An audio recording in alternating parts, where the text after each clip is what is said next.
বিসমিল্লাহির রহমানির রহিম।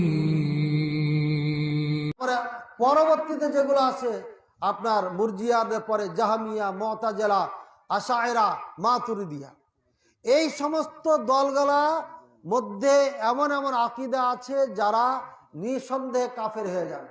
আমাদের বাংলাদেশে কোন কোন আকীদাগুলো এদের থেকে ধার করে নিয়েছে এটা মিলাবো। যুগে যুগে এতে যদি ইতিহাস টানতে যায় আপনার বহু সময় লাগবে। এই জন্য সংক্ষিপ্ত এই দলগুলোর নাম বললাম। ৭২টা যে দল জাহান্নামী হবে এরা সবাই বলবে আমি মুসলমান। শিয়ারা মুসলমান বলে না নিজকে মুসলিম দাবি করে না বলে শিয়া মুসলিম একেবারে ভাবে বলে। তারপরে কাদিয়ানীরা মুসলিম দাবি করে না করে।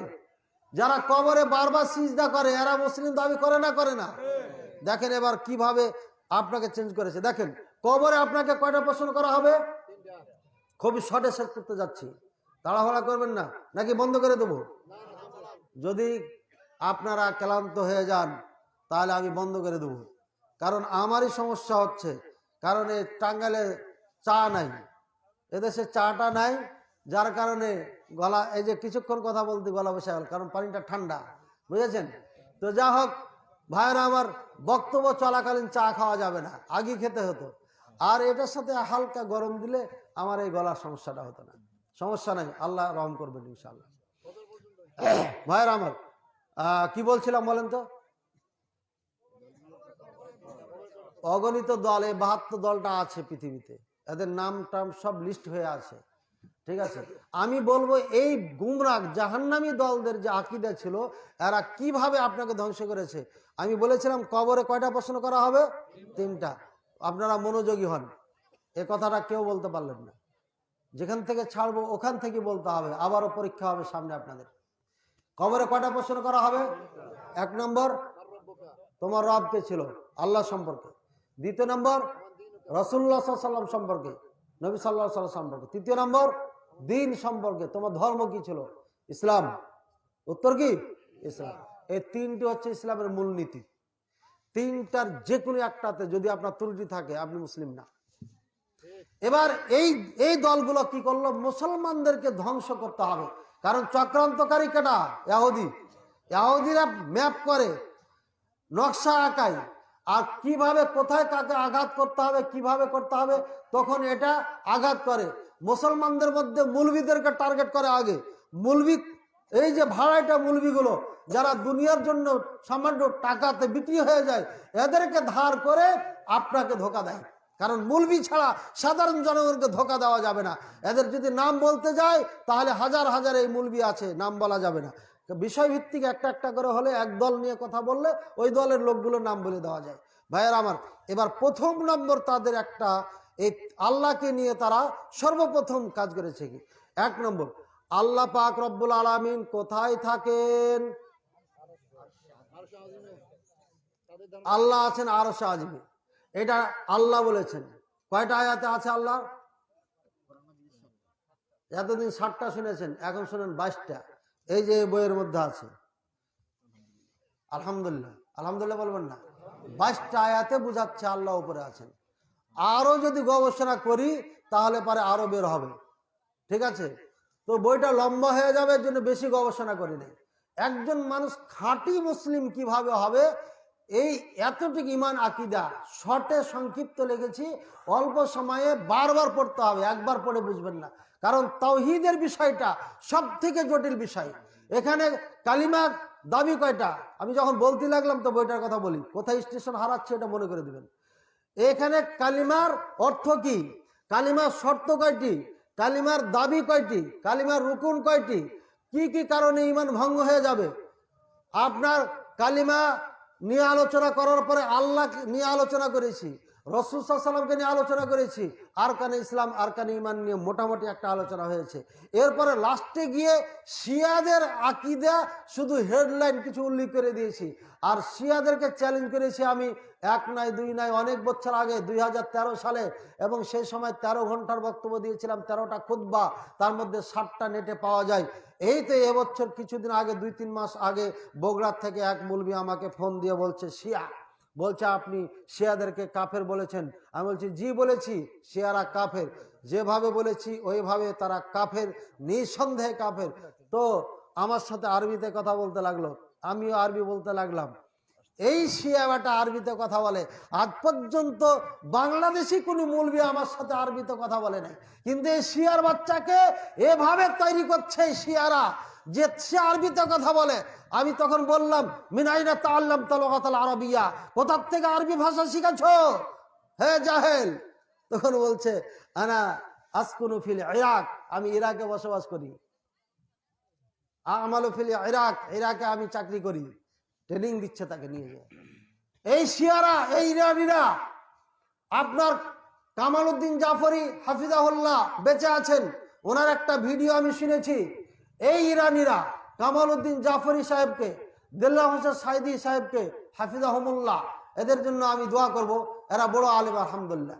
ইনাদেরকে কয়েক ডজন আলেমদেরকে লক্ষ লক্ষ টাকা ব্যয় করে আজ থেকে বহু বছর আগে ইরানে নিয়ে যায়, 1 মাস রেখে ইসলামী ভাবে রাষ্ট্র কিভাবে কায়েম করবে খোমেনিরা শিখিয়ে দিয়েছে।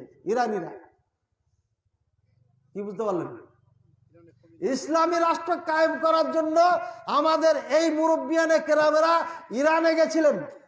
ইসলামী ব্যাংক কিভাবে চালাবেন শরিয়া ভিত্তিক এর ট্রেনিং এর জন্য কোথায় গেছিলেন? ইরানে গেছিলেন। এই ইসলাম দিয়ে যদি ইসলাম কায়েম হয় তাহলে মুসলমান রাখবেন না গলা কাটা করবেন? মুসলমান কোরআন সুন্নাহ পড়েন, নাহলে বুঝতে পারবেন না। আমরা বললে তো রেগে মেতে ফায়ার হয়ে যাবেন। কি বলেন মাদানী সাহেব আপনি? আরে বললেন কি? এতদিন থেকে আমরা এগুলা শুনি নাই জীবনে। যা শুনেন নাই তা শুনে নেন, কারণ আমি নবী করিম সাল্লাল্লাহু আলাইহি ওয়াসাল্লামের হাউজ থেকে নিয়ে এসে দিচ্ছি আপনাকে। হাউজ, এই হাউজে আপনার মুনাফিক ঢুকতে পারবে না, এই হাউজে দাজ্জাল পর্যন্ত ঢুকতে পারবে না। এই হাউজ হচ্ছে সংরক্ষিত হাউজ। এই হাউজ থেকে যে এলেম অর্জন করবে, এই এলেমের মধ্যে কোনো ইরানি তুরানি কোনো গান্দা কোনো পচা এলেম ঢুকবে না। এখানে ফ্রেশ খাঁটি এলেম, এটা নিঃসন্দেহে নির্ভেজাল এলেম। কথা বলছেন সন্দেহ ছাড়া। ইরান থেকে যারা ট্রেনিং নিয়ে দেশে ইসলাম কায়েম করবে, এই ইসলাম মুসলমানদেরকে হত্যা জবাই করা ছাড়া আর কিছুই করবে না। ইরানের কোন মুসলমানকে রাখে নাই। ইরানের যারা সন্নি আমাদের মুসলিম ভাই ছিলেন তাদেরকে জেলখানায় পা বেঁধে লটকে রেখেছে, কখনো হাত বেঁধে লটকে রেখেছে, তাদের আঙ্গুলের নখগুলোকে টেনে টেনে ছিঁড়ে ফেলেছে। আমি যখন মদিনা বিশ্ববিদ্যালয়ে লেখাপড়া করি, আমাদের এক ভাই মাস্টার্স করে ইরানে প্রবেশ করেছে, জানতে পেরেছে মদিনার ছাত্র, তাই তাকে হুলিয়া করে ধরানোর জন্য হুলিয়া করা হয়। এই ভাইটি পালাতে পালাতে এয়ারপোর্টে চলে যায়, পালিয়ে যাবে সৌদি আরব। এয়ারপোর্টে তাকে ধরে ওখানে জবাই করেছে সবার সামনে। শুধুমাত্র দোষ ছিল তার ত্রুটি ছিল একটাই, সে মদিনা বিশ্ববিদ্যালয় কেন লেখাপড়া করে। সেই ইরানের ইসলাম বাংলাদেশে যদি কায়েম করেন তাহলে মদিনার আলেম তো দূরের কথা, যারাই সত্য কথা বলে তাদের কাউকে এই ইসলামে রাখবে না, ইসলাম সব গলা কাটা করবে। কাজী খবরদার, ইসলাম ইসলাম করলেই খালি পাগল হয়ে যায় না। ইসলামের নাম দিয়ে মানুষকে 72 ফেরকায় আপনার বিভক্ত করেছে, আর এই 72 ফেরকায় জাহান্নামে যাবে। বাঁচতে হলে এখনো সময় আছে, মদিনার ইসলাম আপনাকে গ্রহণ করতে হবে। রাগ করেছেন কে কে? হাত উঠান ভাই। এ বক্তব্য শুনে রাগ করলেন কে কে? হাত উঠান না। মেয়েরা রাগ করেছেন? মেয়েরা কথা বলছে তাই? আচ্ছা, এই বহুদিন পরে একসাথে হয়েছে সবাই। হ্যাঁ, বিহাই বিহাই কত কি গল্প সল্প। হ্যাঁ, আগে বুবু এটা তোমারই ছেলে, এ কত বড় হয়ে গেছে, এটা কি আমি বহু করবো? এগুলোই গল্প করবে না মাহফিলে, তো এগুলোই করবে এসে। আল্লাহ পাক রব্বুল আলামিন বোঝার তৌফিক দান। ভাই আমি শর্টে যাচ্ছি। আল্লাহ পাক রব্বুল আলামিন সম্পর্কে হ্যাঁ এই কিতাবের মধ্যে সমাধানগুলো পেয়ে যাবেন। মাঝখানে কথা বলে দিলাম, সকল শিয়ার কথা বলছি না।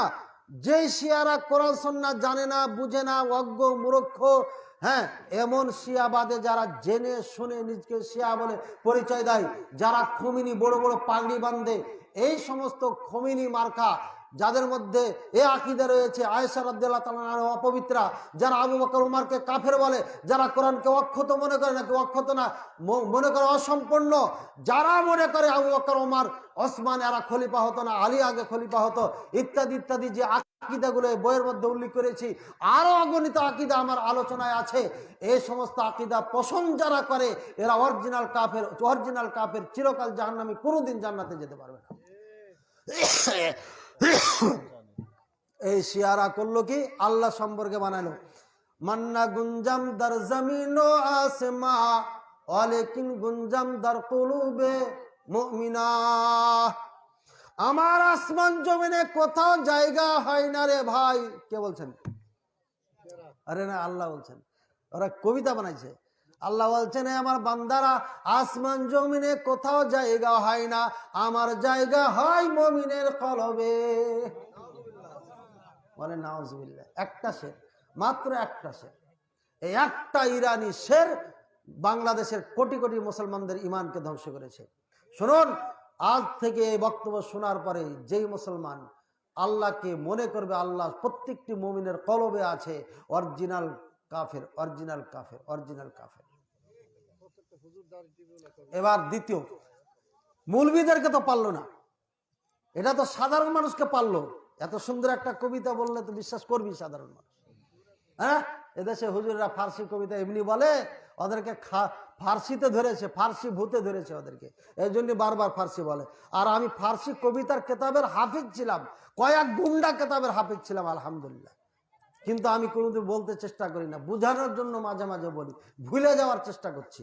ভাইয়েরা আমার, এবার বলছে মৌলবীরাকে কেমনে সামলাই, মৌলবীরাকে তো বুঝাইতে পারছি না। তখন এবার কোরআন নিয়ে চলে, এই মৌলবীরা শুনো, এই কোরআনে আল্লাহ বলছেন যেখানেই তোমরা আছো ওখানেই তোমাদের সাথে আল্লাহ আছে। ওহুয়া মাআকুম, তোমাদের সাথে আছে, আছে না কোরআনে? তোমাদের সাথে। ফাসাম্মা ওয়াজহুল্লাহ। হুজুররা আবার গলা খুব সুন্দর, এত সুন্দর করে কোরআন পড়ে, এমনিতে দিল গলে যায়, নরম হয়ে যায়।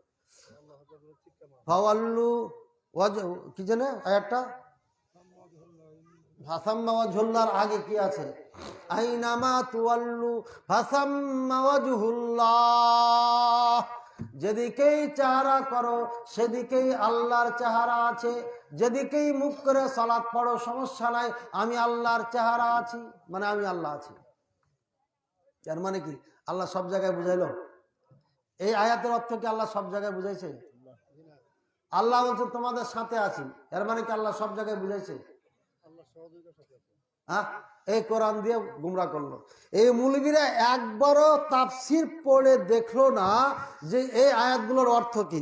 ইবনে কাসির খুলেন, তাবারি খুলেন, আর কুরতুবী, তাফসিরে কুরতুবী খুলেন, পৃথিবীতে যত তাফসির আছে আমি মোটামুটি 64টি তাফসির দেখেছি, কোন তাফসিরে বলে নাই আল্লাহ সব জায়গায় বিরাজমান, কোন জায়গাতে বলে নাই।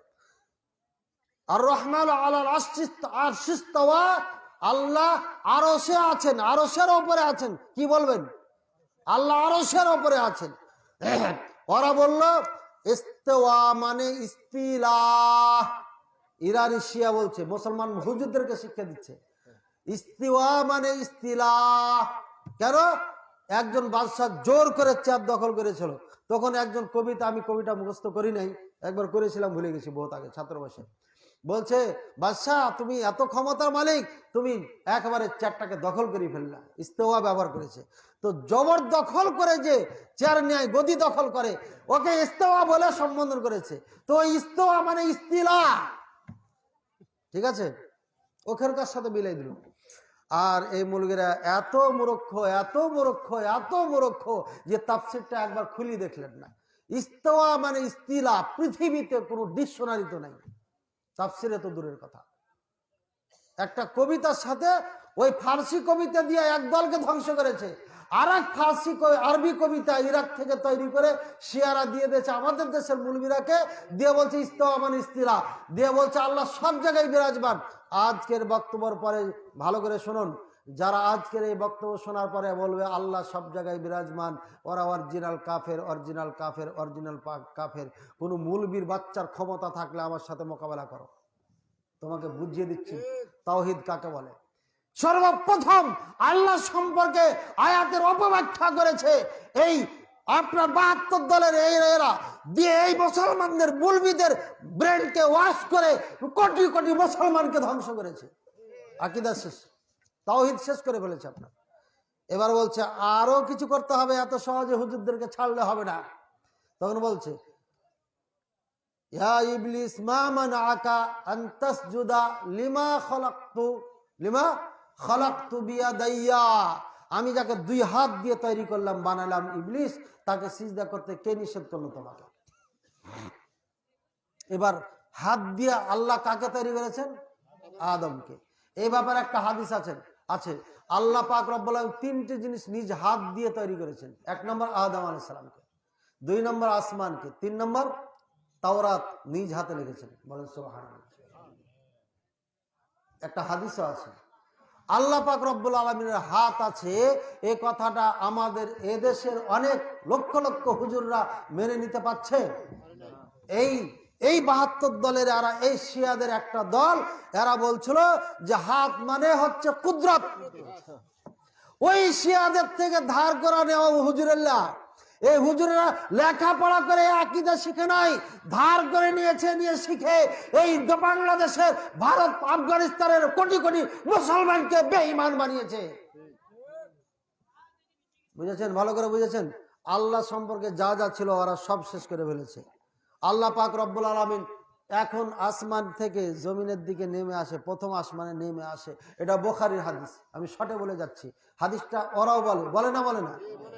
এখন ওরা বলছে আল্লাহ যদি নেমে আসে, কারা? ওই হুজুররা, আগেকার হুজুররা, 72 দলের হুজুররা, ফেরকায় বাতেলা গুমরা, যারা 72 দল জাহান্নামী হবে।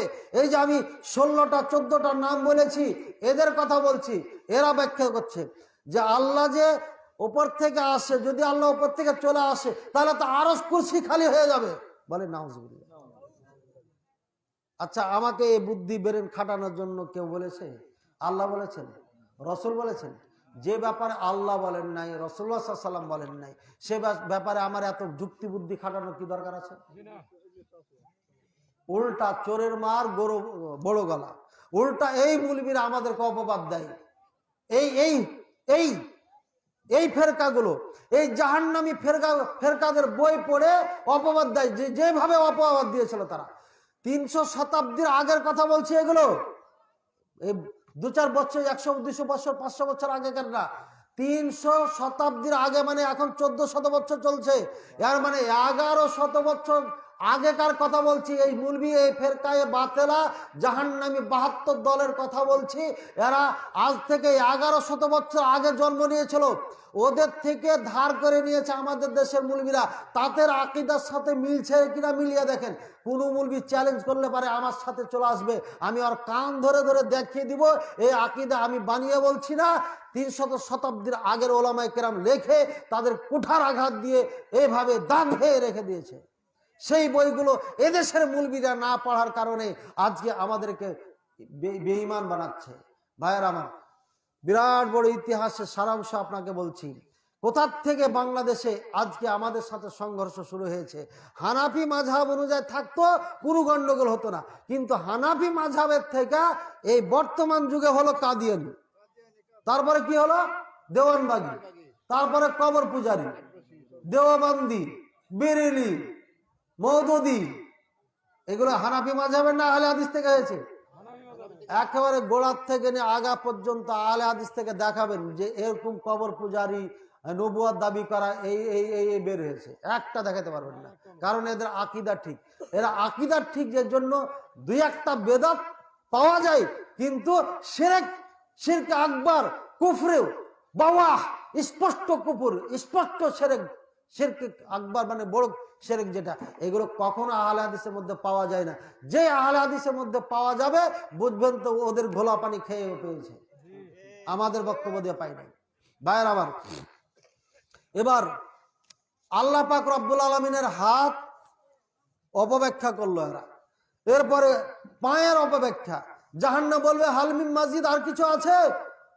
বলবে আর তো নাই, তুই খাস কত? হ্যাঁ, এই পা দিবেন ঢোকাই আল্লাহ।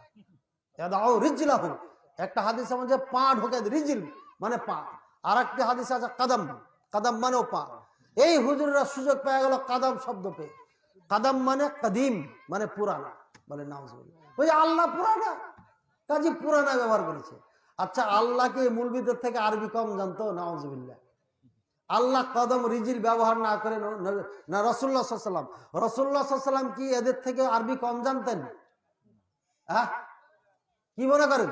এই হুজুরদের ব্যাখ্যা বিশ্লেষণে এটা বুঝাচ্ছে এরা যে রাসূলুল্লাহ সাল্লাল্লাহু আলাইহি ওয়াসাল্লাম আমাদের থেকে আরবি কম বুঝতেন, যার কারণে কদম ব্যবহার করেছেন, রিজিল ব্যবহার করেছেন, তাই না?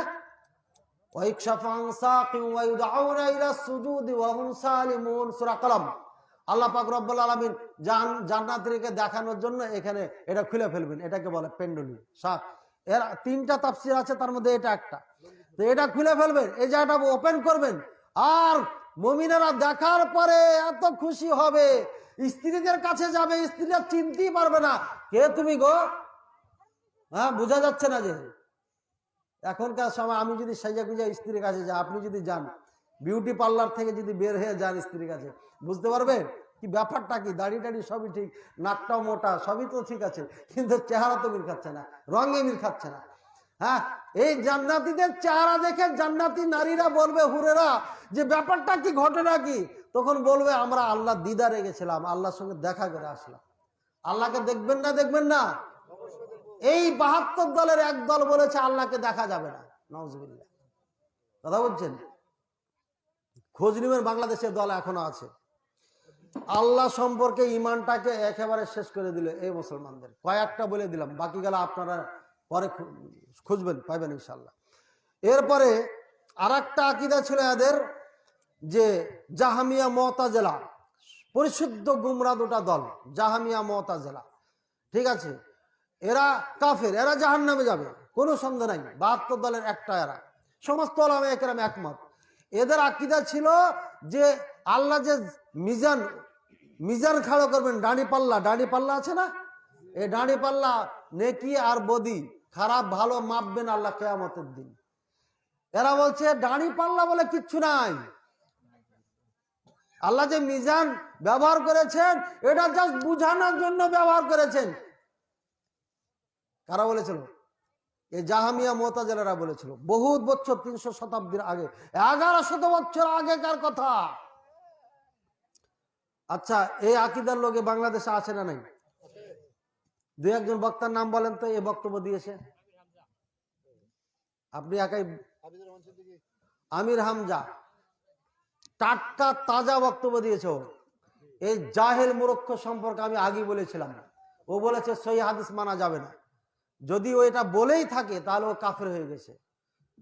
ওর পিছে সালাত তো দূরের কথা, বক্তব্য শোনা দূরের কথা, ও মুরগি জবাই করলে খাওয়া যায় হবে না। আর এই বর্তমান ইদানিং তাজা সে ভিডিও ছেড়েছে একটা, মিজান মানে মিজান, দাঁড়ি পাল্লা নয়। জাহেল মূর্খ কোথাকার। এই মূর্খকে কে বক্তব্য দিতে বলেছে বাংলাদেশে? গলা কণ্ঠ ভালো হলে কি আপনার বক্তা হওয়া যায়? বক্তা বানিয়ে নিতে হবে তাকে? আরে ভাই, বারবার যে বলছে লোকটা জাহেল, আপনাকে আর কি দিয়ে বুঝাবো? ও যে আলেম না, ও যে মূর্খ, ওকে কেন বক্তা বানান আপনারা ২০-৩০ হাজার টাকা দিয়া? আপনারা তো বেশি জাহেল দেখতেছি। হ্যাঁ, এই জাহেলে বলেছে মিজান বলে, ডানি পাল্লা বলে, আসমানে কিয়ামতের দিন যে আল্লাহ বলেছেন ওয়ানাদাউল মাওয়াজিনাল কিসতা, কোরআন আল্লাহ বলেছেন, এটা বুঝানোর জন্য বলেছে, ডানি পাল্লা বলে কিছু নাই। স্পষ্ট সহিহ হাদিস, বুখারী, মুসলিম, আবু দাউদ, তিরমিজি সমস্ত কিতাবে ভরা আছে। মুসা আলাইহিস সালামকে বলছে, এই মুসা, তুমি যদি লা ইলাহা ইল্লাল্লাহ পড়ো, তাহলে এই আসমান জমিনের মাঝে যাহা কিছু আছে এক পাল্লায় রেখে, কিফা, কিফা শব্দ ব্যবহার করছে, মানে পাল্লা, এক পাল্লায় রেখে দিবা, আর লা ইলাহা ইল্লাল্লাহকে আরো এক পাল্লায় রেখে দিবা, লা ইলাহা ইল্লাল্লাহর পাল্লা ভারী হয়ে যাবে, বলে সুবহানাল্লাহ। স্পষ্ট সেই হাদিসে ২টি পাল্লার কথা উল্লেখ করেছে। আর এই জাহেল মূর্খ বলছে পাল্লা নেই, দাড়ি পাল্লা নেই। হ্যাঁ, ও হাদিস জানি না, ও হচ্ছে আহলে কিতাব। মতিয়ার চৌধুরীর হচ্ছে দলের লোক, তার তাফসীর কমিটির সদস্য। সাবধান, সতর্কে বাংলাদেশের মুসলমান, গলা কণ্ঠ সুন্দর হলি আলেম হয় না, বক্তা হয় না। কোরআন হাদিস দুই একটা পড়লি বক্তা হয় না। লাইন টু লাইন যদি নাম্বারিং করে বলে যাই সেই আলেম হয় না। আমরা হাজার হাজার বিষয় ভর্তি করে রেখেছি। একবার বাড়ি এসে আলমারিগুলো দেখে আসবেন, বুঝে আসবে এলেম কত বড়। আমার কাছে তো কিচ্ছু নাই, সামান্য কেতাব কিছু নিয়ে এসেছি, অর্ধেক কেতাব রেখে এসেছি, তাও বিক্রি করলে মনে হয় 15 লাখের কম হবে না। ভাইয়ার আমার, এই কেতাবগুলো সব মোতালা করতে হয়। এই জাহেলদের মতো 10টা 20টা বক্তব্য আমাদের মুখস্থ করা হয় না। কাজে আমরা যেটা বলি আপনাকে দেখাই দিব। টাঙ্গাইলের অমুক জায়গাতে আপনার পাওয়া যায়, কি যে ওই যে দিল গাড়িতে, কি রে ভাই ওটা, আনারস। অমুক জায়গাতে আনারস পাওয়া যায়, মুখস্থ আছে, কিন্তু বাগানে কয়টা আনারস আছে এটা মুখস্থ করিনি। 1 ট্রাক নেবেন, 1 ট্রাক আছে বলতে পারবো, কিন্তু গুনে গুনে বলি নাই। আর যাদের পুঁজি কম আছে ওরা গুনে গুনে বলবে, ভাই আমার কাছে 10টা আনারস আছে, আপনি নিতে পারেন, কারণ ওর তো 10টাই পুঁজি। ঠিক আছে ভাইয়েরা আমার, সাবধান। নাম্বারিং করলে বড় বক্তা হয় না, নাম্বারিং করলে আলেম হয়ে যায় না। সাবধান, সতর্ক থাকবেন। বর্তমান যুগে বক্তা হওয়া খুবই সহজ। আমি যে বক্তব্য দিচ্ছি, লাইভ চলছে, ওখান থেকে নোট করে বক্তব্য শুনছে। এটা কি আবার একটু সাজিয়ে সুজিয়ে আরো 10 জন আলেমের বক্তব্য শুনবে, ও আবার নোট করবে, নোট করার পরে টাঙ্গাইলে এসে এখানে বক্তব্য দিবে। আপনি বলবেন মাদানী সাহেবের থেকে তো এটাই ভালো পারে। এই মূর্খ মানুষগুলো মূর্খকে বক্তা বানাবেন। আর নবী করিম সাল্লাল্লাহু আলাইহি ওয়াসাল্লাম বলছেন ফাদাল্লু ওয়া দাল্লুন নাস, এই জাহেলকে এরা বক্তা বানাবে, আর জাহেল নিজে গুমরাহ হবে আর অন্যকে গুমরাহ করবে। এটা রাসূলুল্লাহ সাল্লাল্লাহু আলাইহি ওয়াসাল্লাম বুখারীর হাদিস বলে গেছেন। সাবধান, বক্তা ভালো হলি বলতে পারলি যে বক্তা হয়ে যাবে, বানিয়ে নেবেন, এটা করবেন না কখনো। ভাইয়ের আমার, এবার রাসূলুল্লাহ সাল্লাল্লাহু আলাইহি ওয়াসাল্লাম সম্পর্কে শুরু করেছে। এবার ঈমান কিন্তু একটা শেষ, এখনো কিন্তু চলে, আর দরকার হয় না। তারপরে ভালোভাবে সাইড করছে, দেখেন বলছে আল্লাহ রসুলের সৃষ্টি না করিলে আসমান জমিন কিছুই সৃষ্টি হইতো না। আল্লাহ রসুলকে আল্লাহর অবশিষ্ট নূর দেয়া তৈরি করেছে। ভাইয়েরা আমার, এমন আকীদা, এমন বিশ্বাস যারা করবে, অরিজিনাল মুশরিক, চিরকাল জাহান্নামী, কোনোদিন জান্নাতে যেতে পারবে না। এই জন্য এই আকীদা আপনাকে শিখিয়ে দেওয়া হয়েছে। আমি এই বইয়ের মধ্যে উল্লেখ করেছি মনে হয় 12টা বা 13টা। আল্লাহ রসুলকে নূরের তৈরি বললে পারে 13টা বা 12টা ক্ষতি আছে। কথা বলছেন? এবার রাসূলুল্লাহ সাল্লাল্লাহু আলাইহি ওয়াসাল্লামকে নিয়ে তারা এই আবিষ্কার করলো আকীদা। আল্লাহ রসুল কিসের তৈরি? নূরের তৈরি। আল্লাহ রসুল কি করে? হাজির নাজির। হাজির মানে কি? উপস্থিত হতে পারেন এনি টাইম। আর নাজির মানে দেখতে পান। এই যে আমি বক্তব্য দিচ্ছি, মদিনার থেকে দেখতে পাচ্ছেন। কি সুবহানাল্লাহ বলবেন না? নাউযুবিল্লাহ বলেন। এই আকীদা যদি কেউ পোষণ করে, অরিজিনাল মুশরিক, চিরকাল জাহান্নামী, কোনোদিন জান্নাতে যেতে পারবে না। ওরা বলে নবী রাসূলুল্লাহ সাল্লাল্লাহু আলাইহি ওয়াসাল্লাম গায়েব জানেন। এখানে আমি যে বক্তব্য দিচ্ছি, রাসূলুল্লাহ সাল্লাল্লাহু আলাইহি ওয়াসাল্লাম ওখান থেকে সব জানেন। বলেন নাউযুবিল্লাহ।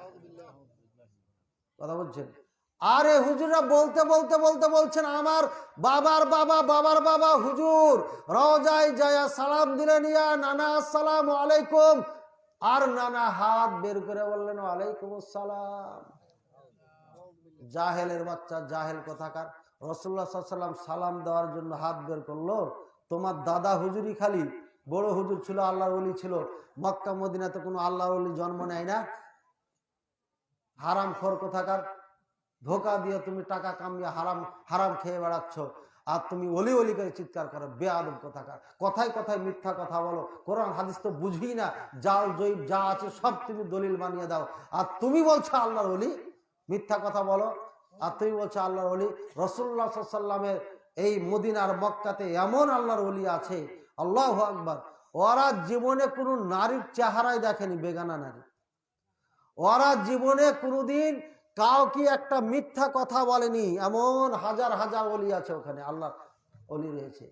একজন ট্যাক্সিওয়ালা ড্রাইভার, মদিনার বাসিন্দা, এখনো ট্যাক্সি চালিয়ে ভাত খায়। পৃথিবী সব মুসলমানদের সর্বপ্রথম পুরানা শহর, মক্কার সব থেকে পুরানা শহরের বাসিন্দা, এখনো ট্যাক্সি চালিয়ে ভাত খায়। আপনি কি মনে করছেন? ইমানদারি দেখাচ্ছেন? ভাইয়েরা আমার, বোঝার চেষ্টা করেন। সব বাংলাদেশে ধোকা ধোকা, ধোকায় ধোকা, সম্পূর্ণ ধোকায় ভর্তি। ভাইয়েরা আমার, এবার রাসূলুল্লাহ সাল্লাল্লাহু আলাইহি ওয়াসাল্লামকে নিয়ে ঈমান থাকলো না গেল? গেছে। এই জন্য বলছি খাঁটি মুমিন হওয়ার জন্য যা যা দরকার উল্লেখ করেছি। এবার দেখেন আরো তার আকীদা বললো। আর একটা আকীদা এই ভাড়াটা মৌলবীরা বললো যে কোরআন হচ্ছে আল্লাহর সৃষ্টি জীব। কি বলবেন? নাউজুবিল্লাহ বলবেন না সুবহানাল্লাহ বলবেন? আল্লাহ কি না কোরআন কি? এটা আল্লাহর কি ভাই? পিছন থেকে বলেন না। আল্লাহর কালাম, মনে রাখবেন, আল্লাহর বাণী। এটা কোনো মাখলুক না, এটা সৃষ্টিজীব না। আল্লাহ যেমন ধ্বংস হবেন না, এই কোরআনও ধ্বংস হবে না। আল্লাহ যেমন ছিলেন, আছেন, থাকবেন, এই কোরআনও ছিল, কোরআনও থাকবে। এই কোরআন আপনার আছে, থাকবে। আচ্ছা, একটা কুকুরকে দেখে যদি এত ভয় করেন, তাহলে বাঘ দেখলে কি করবেন? এই জন্যই তো বেদাতিরা আমাদের দেখে ভয় করে। কথা বলছেন? আরে বক্তব্য দিবে না, ওদের এই এত ভয় ঢুকেছে, বলছে আমার এলাকাতে বক্তব্য দিতে দিবে না। ভালো কথা কব, কবরে আযাবের কথা বলবো, তাও দিবে না। উহুদের যুদ্ধের ময়দানের কথা বলবো, তাও দিবে না। কথা বলছেন? ভাইয়ের আমার ভালো করে শোনেন, একটা কুকুর নিয়ে সবাই ব্যস্ত হয়ে গেলে তো আরো কুকুর আছে, ওদের নিয়ে কি করবে? কামড় দিয়ে দিয়েছে। তাড়াতাড়ি নিয়ে যান ভাই, ডাক্তার কাছে নিয়ে যান, ওষুধ খাওয়ান। আচ্ছা, কেমনে ঢুকলো? আচ্ছা, এই খাওয়ারেজরা হচ্ছে কেলাবুদ দুনিয়া, দুনিয়ার কুকুর। এই খাওয়ারেজ কুকুর এসে কামড় দিয়েছে, এটা একে মারেন, এক কুকুরটাকে মারেন, এটা শয়তান। এটা ওই খাওয়ারেজ কুকুর এখানে এসছে, ওই বেদাতি কুকুর এটা। হ্যাঁ, ওই 72 দলের একটা। এটা না তো কামড় দেয় নাকি? কোথায় স্টেজে এসা, ওর টার্গেট মনে হয় আমি ছিলাম, কিন্তু আসতে পারে নাকি। আরে ভাই মারিয়েন ওইভাবে না, পিটা মারিয়েন না, থামেন, কষ্ট দিয়ে না, একটু অন্যভাবে মারেন, কষ্ট দিয়ে মারিয়েন না। ভাইয়ের আমার, আল্লাহ পাক রব্বুল আলামিন বুঝার তৌফিক দান করুন। কেউ উঠবেন না ভাই, কেউ উঠবেন না। আর শোনেন, আল্লাহ রসুল দুটা গেল, এবার ধর্ম আসেন, শেষ করছি আলোচনা। ইসলাম নিয়ে এত করা করেছে রে ভাই, সুবহানাল্লাহ। শুধু সালাত মানে কি? সালাত মানে কি? আরে সালাত মানে নামাজ, বাংলা ভাষায় বলেন না, নামাজ। শুধু নামাজকে নিয়ে 222টি বেদাত আবিষ্কার করেছে এই জাল মুলবিরা। কয়টা? 222টি। কয়তো কত? 222টি বেদাত বইয়ে লেখা আছে, আমার ঘরে বসে বই আছে। শুধু নামাজ কেন্দ্রিক এত বেদাত, তাহলে তাওহীদ কেন্দ্রিক কত যে সমস্যা, এটা গণনা করে শেষ করা যাবে না। এই জন্য যেটা করলে আপনি জান্নাতে যাবেন, ফেরকায়ে নাজিয়া হবেন, অরিজিনাল মুসলিম হবে, সেটাকে এখানে উল্লেখ করা হয়েছে। আমার ভাইয়ের একটা কিতাব আছে, কি কি কারণে ঈমান ভঙ্গ হয়ে যাবে, এখানে আছে, আমার বই আছে। সুতরাং দুইটা নিয়ে আপনি দেখবেন মজা হয়ে যাবে, আরো বেশি মজা হবে। দুটাই নিয়ে যাবেন, দামও খুব কম। ভাইয়ের আমার, এবার দিন নিয়ে কথা। শুধু নামাজ কেন্দ্রিক বেদাত কত করেছে? 222 কিতাব, আরবি কিতাব। আরবিতে আমার কাছে বই আছে, এমনি কি চ্যালেঞ্জ করি নাকি ভাই? মালপত্র সব নিয়ে এসছি, সারা জীবন তো কমই মাসা পড়েছি, কোথায় কোথায় গুতা খাই এটা তো বুঝাই গেছে আগে। কিছু গুতাও খেয়েছি, যার কারণে বুঝে সুঝে যে আমি তো ওস্তাদের পিছে পিছে দৌড়াইছি। শুধু ভার্সিটির ক্লাসের মধ্যে সীমাবদ্ধ ছিলাম না, আমি যে কোনো আলেমের দর্শে বসতাম, ক্লাসে বসতাম, এলেম নিতাম। আর কোথায় এলেম পাওয়া যাবে, যখন মেলা বসতো, কেতাবের মেলা বসে মদিনা বিশ্ববিদ্যালয়ে, প্রত্যেকটি লাইব্রেরির তন্ন তন্ন করে খুঁজে খুঁজে দেখেছি কিতাব, কে কি লিখেছে, কে কি লিখেছে, কে কি লিখেছে। যেটা আমার এখানে ট্যাবলেট দরকার, ওইটা ডক্টর আব্দুল্লাহ জাহাঙ্গীর রহিমাহুল্লাহ মারা গেছেন, উনি ছিলেন হোমিও ডোজ দিতেন, হোমিও। কথা বলছেন, একটু নরমাল করা। আর আমাদের গুলো ডাইরেক্ট অ্যালোপ্যাথিক ডোজ, এটা খাইনি ডাইরেক্ট সাথে সাথে অ্যাকশন করবে, বুঝছেন, অ্যান্টিবায়োটিক। আমরা ডাক্তার না। কথা বলছেন, এই জন্য আমাদের কথায় মানুষে একটু কষ্ট পায়, আমাদের কথা একটু কষ্ট পায়, এই জন্য যে ডাইরেক্ট বলি তো, এই জন্য ভাই আপনারা এগুলো মিলিয়ে নেবেন। এই 72 ফেরকা যাদের সম্পর্কে নবী সাল্লাল্লাহু আলাইহি ওয়াসাল্লাম জাহান্নামী বলেছেন, এদের আকীদার কথা বললাম। আর এই আকীদাগুলো বাংলাদেশে আছে না নাই? আল্লাহকে নিরাকার বলে না, বলে না? এটা ওরা বলে গেছে আগে। আল্লাহ সব জায়গায় বিরাজমান, ওরা বলে গেছে 72 ফেরকা। আমাদের হুজুররা আল্লাহ ধার করে নিয়েছে। বুঝেছেন কথা ভাইয়েরা আমার? এবার বলছিলাম ধর্ম নিয়ে।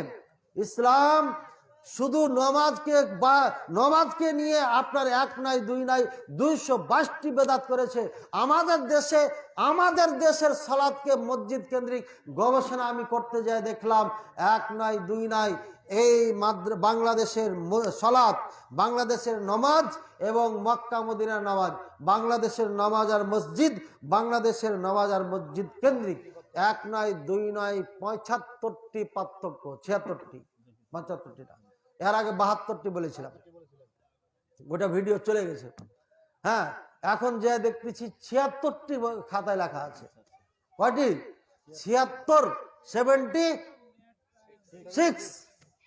এতটি পার্থক্য বর্তমান জমানায় এই সময় মক্কার মদিনার মসজিদের সাথে এই বাংলাদেশি পাক্কা সাচ্চা মুসলিম দাবিদার এদের মসজিদের সাথে, নামাজের সাথে। এবার বলেন মক্কা মদিনার সালাত ঠিক না এদেশের হুজুরদের সালাত ঠিক? হ্যাঁ, এবার দেখেন আমি বলেছিলাম শেষ মাহফিল, এবার প্রশ্ন করার জন্য রেডি হন। এই যে কোরআন তো অক্ষত, তাই না? তাহলে আমরা হাদিস পাবো কেমনে? ইমাম আহমদ রাহিমাহুল্লাহ তো 10 লক্ষ হাদিস মুখস্থ করেছিলেন। তাহলে বোঝা যাচ্ছে কমপক্ষে 10 লক্ষ হাদিস তো দুনিয়াতে ছিল নাকি? হ্যাঁ, এই 10 লক্ষ 20 লক্ষ যত হাদিস দুনিয়াতে ছিল, এর মধ্যে সব থেকে ভালো ভালো হাদিসগুলোকে আপনার খুঁজে খুঁজে খুঁজে খুঁজে বের করে করে ইমাম বুখারী রাহিমাহুল্লাহ সহিহ বুখারী বানিয়েছে। এবং হানাফি, আহলে হাদিস, মালিকি, শাফি, হাম্বলি সমস্ত উলামায়ে কেরাম বলেছেন আসাহুল কুতুব বাদা কিতাবিল্লাহি সহিহুল বুখারী। পৃথিবীতে আসমানের নিচে জমিনের উপরে আল্লাহর কোরআনের পরে সবথেকে বিশুদ্ধ কিতাব হচ্ছে বুখারী। তাহলে বুখারী হাদিস মানতে কোনো সমস্যা আছে? এবার কোরআন পেলাম আর বুখারী পাইলাম, ফেরকায়ে নাজিয়া জান্নাতি দল হওয়ার জন্য আপনাকে থিওরি দিচ্ছি, সূত্র দিচ্ছি, কোথায় পাবেন এ দল ওই ঠিকানা দিচ্ছি, ঠিকানা নিয়ে যান। 1 নম্বর কোরআন পেয়েছি, 2 নম্বর কোরআনের ব্যাখ্যা হিসাবে কাকে পেলাম? সহিহ বুখারী পেয়েছি। 3 নম্বর হচ্ছে সহিহ বুখারী, নিতে পারেন, সমস্যা নেই। 3 নম্বর হচ্ছে সহিহ বুখারীর পরে সবথেকে বিশুদ্ধ কিতাবের নাম কি? সহিহ মুসলিম। তাহলে কয়টা পেলাম? এই 3টি কিতাব, কোরআন, বুখারী, মুসলিম, এই 3টি কিতাব সাধারণ মানুষের জন্য দিয়ে গেলাম। আপনার নামাজকে মিলিয়ে নেবেন, আপনার ঈমানকে মিলাবেন, এই 2টি কমপক্ষে মিলাবেন। এই 2টি না মিলিয়ে কবরে যাবেন না, এই 2টিকে না মিলিয়ে কবরে যাবেন না। বুঝেছেন কথা আমার? খবরদার, সাবধান থাকবেন। আর আরো যদি পড়ার মন চাই যে ঈদের সালাত তো আছে বুখারীতে, মুসলিমে, কিন্তু তাকবীর কয়টা দিবেন এটা তো এখানে নাই, তখন আবু দাউদ যাবেন, তিরমিজি, নাসাই, ইবনে মাজাহ, অন্য কিতাবে যাবেন, দেখেন ওগুলো তো কয়টা করে লেখা আছে। এরপরে সাধারণ মানুষের আর যাওয়ার দরকার নাই। ওরা যদি বলে ইমাম বুখারী রাহিমাহুল্লাহর ওস্তাদ মুসান্নাফ ইবনে আবি শাইবা আবু বকর ইনি ওস্তাদ ছিলেন, উনার কিতাবে পা ধরে সালাত পড়ার নিয়ম আছে, আর আগের পৃষ্ঠাতে দেখবেন আমাদের হাদিস আছে। এই চোর হুজুর, মিথ্যুক হুজুর নিজের দল টিকানোর জন্য সহিহ হাদিস বাদ দিয়ে জাল দুর্বল হাদিস আপনাকে শোনাবে, ভালো হাদিসটার পাতা উল্টে দিয়ে অর্থটা দেখাবে। ঠিক আছে? আর যখন এমন সিচুয়েশনে পড়ে যাবেন তখন আমাকে ডাকবেন। কিতাব দিয়ে দিয়ে ওয়াজ করেছি। এই মুলবিরা ধোঁকা দিয়েছিল দিনাজপুরের মানুষকে। এক সময় চিন্তা করলাম যে জবাব তো দেওয়াই লাগবে, তখন আমিও বই পুস্তক নিয়ে যে খুলে খুলে দেখিয়ে দিয়েছি। আর একটি মাহফিল থেকে 12টি মাহফিল হয়েছে ওই এলাকায় গত বছর। কেমন দেওয়া দিয়েছি ভালো করে শুনে নিন, বুঝে নেন। এখন একটা মাহফিল থেকে 12টা মাহফিল একই এলাকাতে হওয়া মানে কি বুঝে নিতে হবে। ডোজগুলো একেবারে হায়ার পাওয়ারের ছিল। হায়ার পাওয়ারের ডোজ আমি দিতে জানি, যেমনে চাইবেন তেমনে দিতে পারি, যদি আপনারা মেনে নিতে পারেন। বুঝছেন ভাই? যা হোক, আজকের আলোচ্য বিষয় হলো ফেরকায়ে নাজিয়া। ফেরকায়ে নাজিয়া আহলে হাদিস, আহলুস সুন্নাহ ওয়াল জামাআহ, আহলুস সুন্নাহ ওয়াল জামাআ, ফিরকা আল ফিরকায়ে নাজিয়া বা আল ফিরকাতুন নাজিয়া আর তায়েফাতুল মানসুরা, এই তায়েফাতুল মানসুরা, এই সমস্ত জান্নাতি দল যারা ছিল, এই জান্নাতি দলকে পাওয়ার জন্য ঠিকানা দিলাম আপনার কোরআন, বুখারী, মুসলিম। এরপরে আরো যদি পড়তে মন চায় আবু দাউদ, তিরমিজি, নাসাঈ, ইবনে মাজাহ পর্যন্ত যাবেন, মুয়াত্তা মালিক পড়তে পারেন। তারপরে যদি চান পাবেন, যদি পারেন পড়বেন, সমস্যা, আমি মানা করছি না, নিষেধ করছি না। সাধারণ মানুষের জন্য যেহেতু তারা পারে না, যতটি বই, যেই বইগুলো বাংলা হয়েছে ওই বইগুলো পড়েন, সব জায়গাতে আমাদের দলিল আগে পাবেন। এরপরে জাল দুর্বল দলিলগুলো মুসান্নেফ কেউ কেউ উল্লেখ করেছেন যে এটাও সমাজে ছিল। যেমন এই যে আপনাদেরকে যে তথ্য দিলাম আল্লাহ সম্পর্কে, রসুল সম্পর্কে সাল্লাল্লাহু আলাইহি ওয়াসাল্লাম, দিন সম্পর্কে সামান্য কিছু দিয়েছি, এই সব তথ্য বইয়ে আছে না নাই? আছে। এখন আমি যদি বলি এই যে দেখেন বইয়ে আছে আল্লাহ সব জায়গায় বিরাজমান, দেখি হয়ে গেল এটা? এর আগে পরে কি আছে এটা তো দেখতে হবে। এই হুজুররা এভাবেই ধোকা দিচ্ছে আপনাকে, এর আগেরটা বলে না, শুধু ওদের যেটা ওটা বলে, এই জন্য এভাবে ধোকা খাচ্ছেন। আল্লাহ পাক রব্বুল আলামিন বুঝার তৌফিক দান করুন। বাকি যদি কিছু জানার বাকি থেকে যায়, ছাড়া পড়ে যায়, ওটা প্রশ্ন মাধ্যমে হয়ে যাবে ইনশাআল্লাহ। জি বলেন, প্রশ্ন বলেন। আসসালামু আলাইকুম। উনি সালাম দিয়েছে, শায়েখ মাস্ক পরা অবস্থায় সালাত হবে কি? ওই এখানে আরেকটা কথা বলে দিই, যারা কাবিরা গুনাহ করবে, যারা একবার জাহান্নামে যাবে, ওরা কোনোদিন জান্নাতে যাবে না, এই আকীদাও ছিল। এই আকীদা বক্তব্য আমাদের দেশে হুজুর দিয়েছে, ওই যে সেই ওই একই হুজুর, কারণ এই একই হুজুর ৭২ দলের এজেন্টের কাজ করছে বর্তমানে। দেন ওনাকে দেন। কিছু প্রশ্নের ধরনের বিষয় আছে জায়গাটাকে বলার উপর।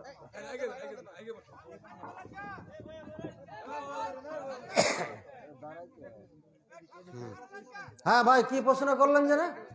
ও এটা আছে। সালাম দিয়েছে, আসসালামু আলাইকুম, শায়েখ মাস্ক পরা অবস্থায় সালাত হবে কিনা? বিসমিল্লাহ। চা খাও না, গরম শরীর নিয়ে।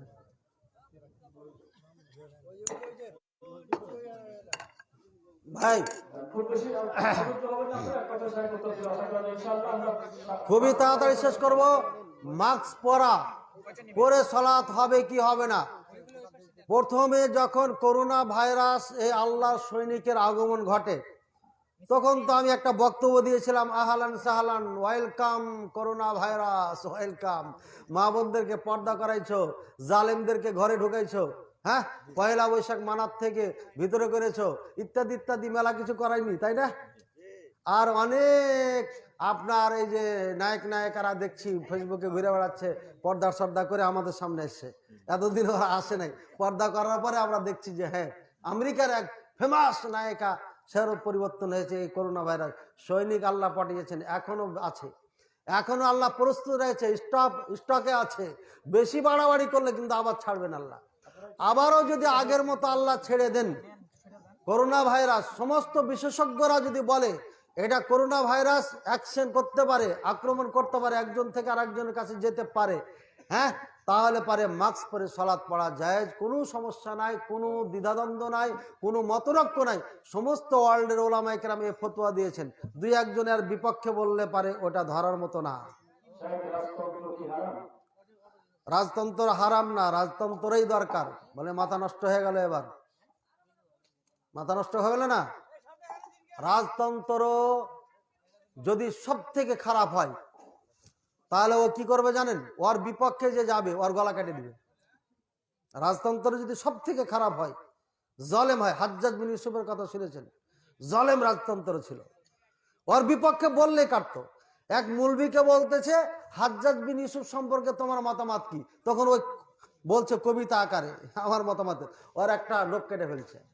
আবার বলছে আবার এই ব্যাপারে তোমার মতামত কি? আবার সত্যটাই বলেছে, তখন আর একটা নখ কেটেছে, হাত কাটছে, এ হাত কাটছে, পা কাটছে, এরপরে নাক কাটছে, চোখ ওঠাচ্ছে, এরপরে জিভা কেটে নিয়েছে, পরে গলা কেটে ফেলেছে, এভাবে হত্যা করেছে। এই বইটাও আমার ঘরে আছে। এমন কঠিন আশ্চর্য ঘটনা পৃথিবীতে ঘটিয়েছে এই জালেমেরা, যদি আপনাদেরকে বলি সারা রাত উঠে যাবেন না। কিন্তু আমরা ঘটনা বলে সময় নষ্ট করতে চাই না, আপনাকে দিতে চাই ডাইরেক্ট এমন কিছু যা দিয়ে জান্নাতে যেতে পারবেন। আর আমলগুলো তো আপনি ঘরে বসে শিখতে পারবেন, এগুলো তো ফাজাইলের বই পাওয়াই যায়, ঠিক আছে? এগুলো ওয়াজ করে শিখাইতে হয় না, বুঝেছেন তো ভাই? মাস্ক যদি এই ধরনের অবস্থায় চলে আসে, তাহলে মাস্ক পরে সালাত পড়া যাবে, এদের দ্বিমত কাউরি করে নাই। আর ছোঁয়াশা রোগ আছে, ছোঁয়াশা রোগ আছে, কিন্তু ওই যে হাদিসে বলছে লা দেওয়া, একটা হাদিস আছে না, ওলা তিয়ারাতা, সংক্রমণ একজন থেকে আরেকজন কাছে ছড়াই না, এই রোগ যে হাদিস যা আছে এর ব্যাখ্যা কি? ব্যাখ্যা হচ্ছে রোগের কোনো নিজস্ব শক্তি নাই, রোগের নিজস্ব কোনো শক্তি নাই, আল্লাহর হুকুমে একজন থেকে আরেকজনের কাছে চলে যায় এমন রোগ আছে, আছে না? সোয়াইসা অনেক রোগ আছে। এই জন্য সোয়াইসা রোগগুলোকে আপনার অস্বীকার করা যাবে না। আল্লাহর হুকুমে একজন থেকে একজন যায় এমন রোগ যদি আসে, তখন ওই রোগের সময় সমস্ত বিশেষজ্ঞ যদি বলে এটা ক্ষতিকর, এভাবে এভাবে দরকার, নাক দিয়ে মুখ দিয়ে ঢুকছে যেমন এই ভাইরাসের ব্যাপারে, ওই সময় মাস্ক পরে সালাত পড়তে পারবে, সমস্যা নাই ইনশাআল্লাহ। স্যার, একজন ব্যক্তি তার চাকরির কারণে রাজনীতিবিদদের প্রচার প্রচারণায় যেতে পারে কিনা? ভোট চাইতে হয় এমন অবস্থায় ও থামেন, রাজতন্ত্র এক শেষ হয়নি।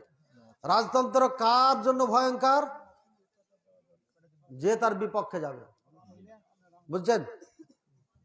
আর রাজতন্ত্র যদি ভালো হয়, সৌদি আরবের মতো হয়ে যায়, সৌদি আরবের রাজতন্ত্র, দুবাই রাজতন্ত্র, এগুলো তো রাজতন্ত্র আছে না, কাতারের রাজতন্ত্র, বাহরাইনের রাজতন্ত্র, এ সমস্ত রাজতন্ত্র জনগণের জন্য সোনাই সোহাগা। এই রাজতন্ত্র আপনার সন্তানের সমস্ত একের মার পেটে আসার থেকে নিয়ে চিকিৎসা দিতে দিতে দিতে মরা পর্যন্ত আপনাকে দেয়, সব কিছু বেনিফিট ছাড়া। আমাদের দেশে ডাক্তাররা 1200, 1500, 2000, 500 নিচে তো কোনো ফি নাই।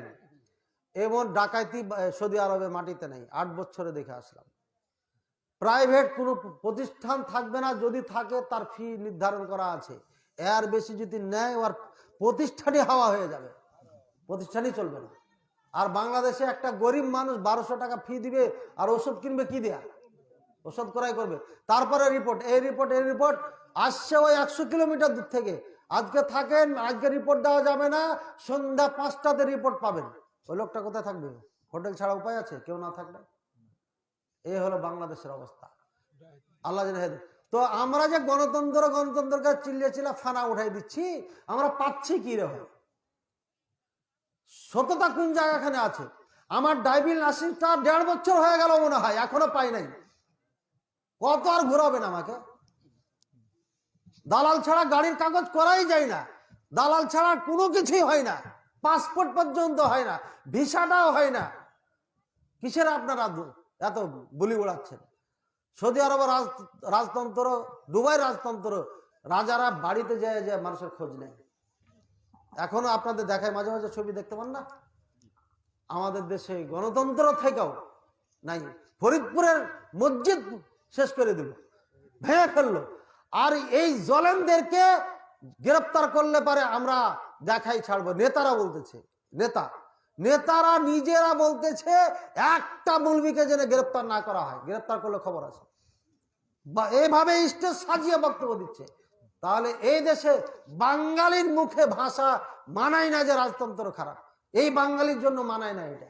যে বাঙালি একটা বেড়ির জন্য মিছিল মিটিং করে অন্য ভাইকে মেরে ফেলে দেয়, এই বাঙালির মুখে রাজতন্ত্রের বিপক্ষে কথা বলা যাবে না। কোরআন হাদিসে রাজতন্ত্র আছে কিনা? দাউদ আলাইহিস সালামকে আল্লাহ পাঠান নাই? একটা মালিক, একটা বাদশা চেয়েছিল, তারা দাউদ আলাইহিস সালামকে পাঠিয়ে দিলেন। সুলাইমান আলাইহিস সালাম রাজতন্ত্র ছিল না? জুলকার রাদিয়াল্লাহু তাআলা আনহু রাজতন্ত্র ছিল না? গোটা বিশ্ব শাসন করেছেন না? ভোট দেওয়া হয়েছে। আবু বকর কি ভোট দেওয়া হয়েছিলেন? ওমর কি ভোট দেওয়া হয়েছিলেন? কোন মৌলবীর বাচ্চার ক্ষমতা আছে প্রমাণ করবে? আলী, ওসমান, কেউ ভোটের মাধ্যমে রাজা তৈরি হয়নি। সিস্টেমই না। একটা মসজিদের যদি সভাপতি তৈরি করতে গোটা দেশের গ্রামের যদি ভোট না লাগে, মহিলা পুরুষ মুচি চামারের ভোট না লাগে, তাহলে গোটা দেশের জন্য ভোট লাগবে কেন? আমি আর একটা মুচি সমান বলে হুজুর মানুষকে ঘৃণার চোখে দেখছে। আর ঘৃণার চোখে না, মানুষের তো কম বেশি আছে। মাননীয় প্রধানমন্ত্রীকে দিয়ে হিসাব করলে বেশি ভালো হবে। মাননীয় প্রধানমন্ত্রী এই বাংলাদেশের সব থেকে বড় নারী, একজন সম্মানী নারী, তাই না? ওর ভোটের দাম যা, ওই মুচি যে তার জুতা বানিয়ে দেয় তারও দাম তাই। ভোটের ক্ষেত্রে তার দাম আর তার দামে পার্থক্য আছে, দুটো সমান না। এটা কি কোনো আকলে ধরে? হ্যাঁ, একজন শিক্ষিত মানুষ, জ্ঞানী মানুষ, হায়ার লেভেলের মানুষ, আর একজন সাধারণ মুচি চামার বা আরো যারা আছে, এদের ব্রেন আর ওই ব্রেন এক, তাহলে কেমনে আপনি সমান বানাইছেন? এই গণতন্ত্র হলো সব থেকে ইসলামের সব থেকে বড় দুশ্মন। এটাই হচ্ছে ইসলাম, কোনোদিন সফল হবে না। আমি যত বড় মুফতি হই, মুহাদ্দিস হই, মৌলবি হই, ভোটে নাড়াইলে পাস করতে পারবো? কে ভোট দিবে ভাই? আমার পক্ষে কে মিছিল করবে? এই মুরব্বীরা মিছিল করবে আমার পক্ষে? বলে লাফাবে, কেন্দ্র যোগাবে এরা, লাঠি লান্না করবে এরা? না। এই জন্য ভোট, এই গণতন্ত্র মানে মৌলবীরা জীবনে আসতে পারবে না, কারণ এরা মদ খাইতে দিবে না, অন্য মেয়েদেরকে দিয়ে লাফাইতে দিবে না, হ্যাঁ, নাটক করতে দিবে না, গান গাইতে দিবে না, হ্যাঁ, বুকটা ফাটটা যায় বলতে দিবে না। সুতরাং এগুলো চলবে না। কাজে মৌলবীরা যখন আসবে না, তখন আসবে কারা? খারাপেরা। খারাপেরা যখন আসবে তখন সব খারাপ হবে।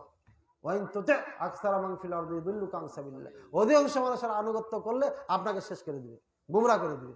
তাই হয়েছে না? তাই হয়ে গেছে। আমি বাংলাদেশের গণতন্ত্র নিয়ে কথা বলিনি, কি নিয়ে কথা বললাম? গণতন্ত্র আর রাজতন্ত্রের পার্থক্য বুঝাইলাম। উল্টা দিকে যায় না, আজালে যাবেন, তাতে কি আছে? ভয় করে কথা কইতে ধর্ম প্রচার করতে হবে নাকি? দুইটার মধ্যে আসমান জমির পার্থক্য। রাজতন্ত্র হলে মুখলেস মাদানি আমার বিপক্ষে বলেছে, ধর ওকে মেরে জবাই করে দে, বাস মুখলেস মাদানি চলে গেল, শেষ হয়ে গেল। আরো মুখলেস মাদানি তৈরি। হাজ্জাজ বিন ইউসুফ এত আলেমকে জবাই করেছে, তারপরও তো হাজারো আলেম, লাখো আলেম তৈরি হয়েছে, হয়নি? হয়েছে তো।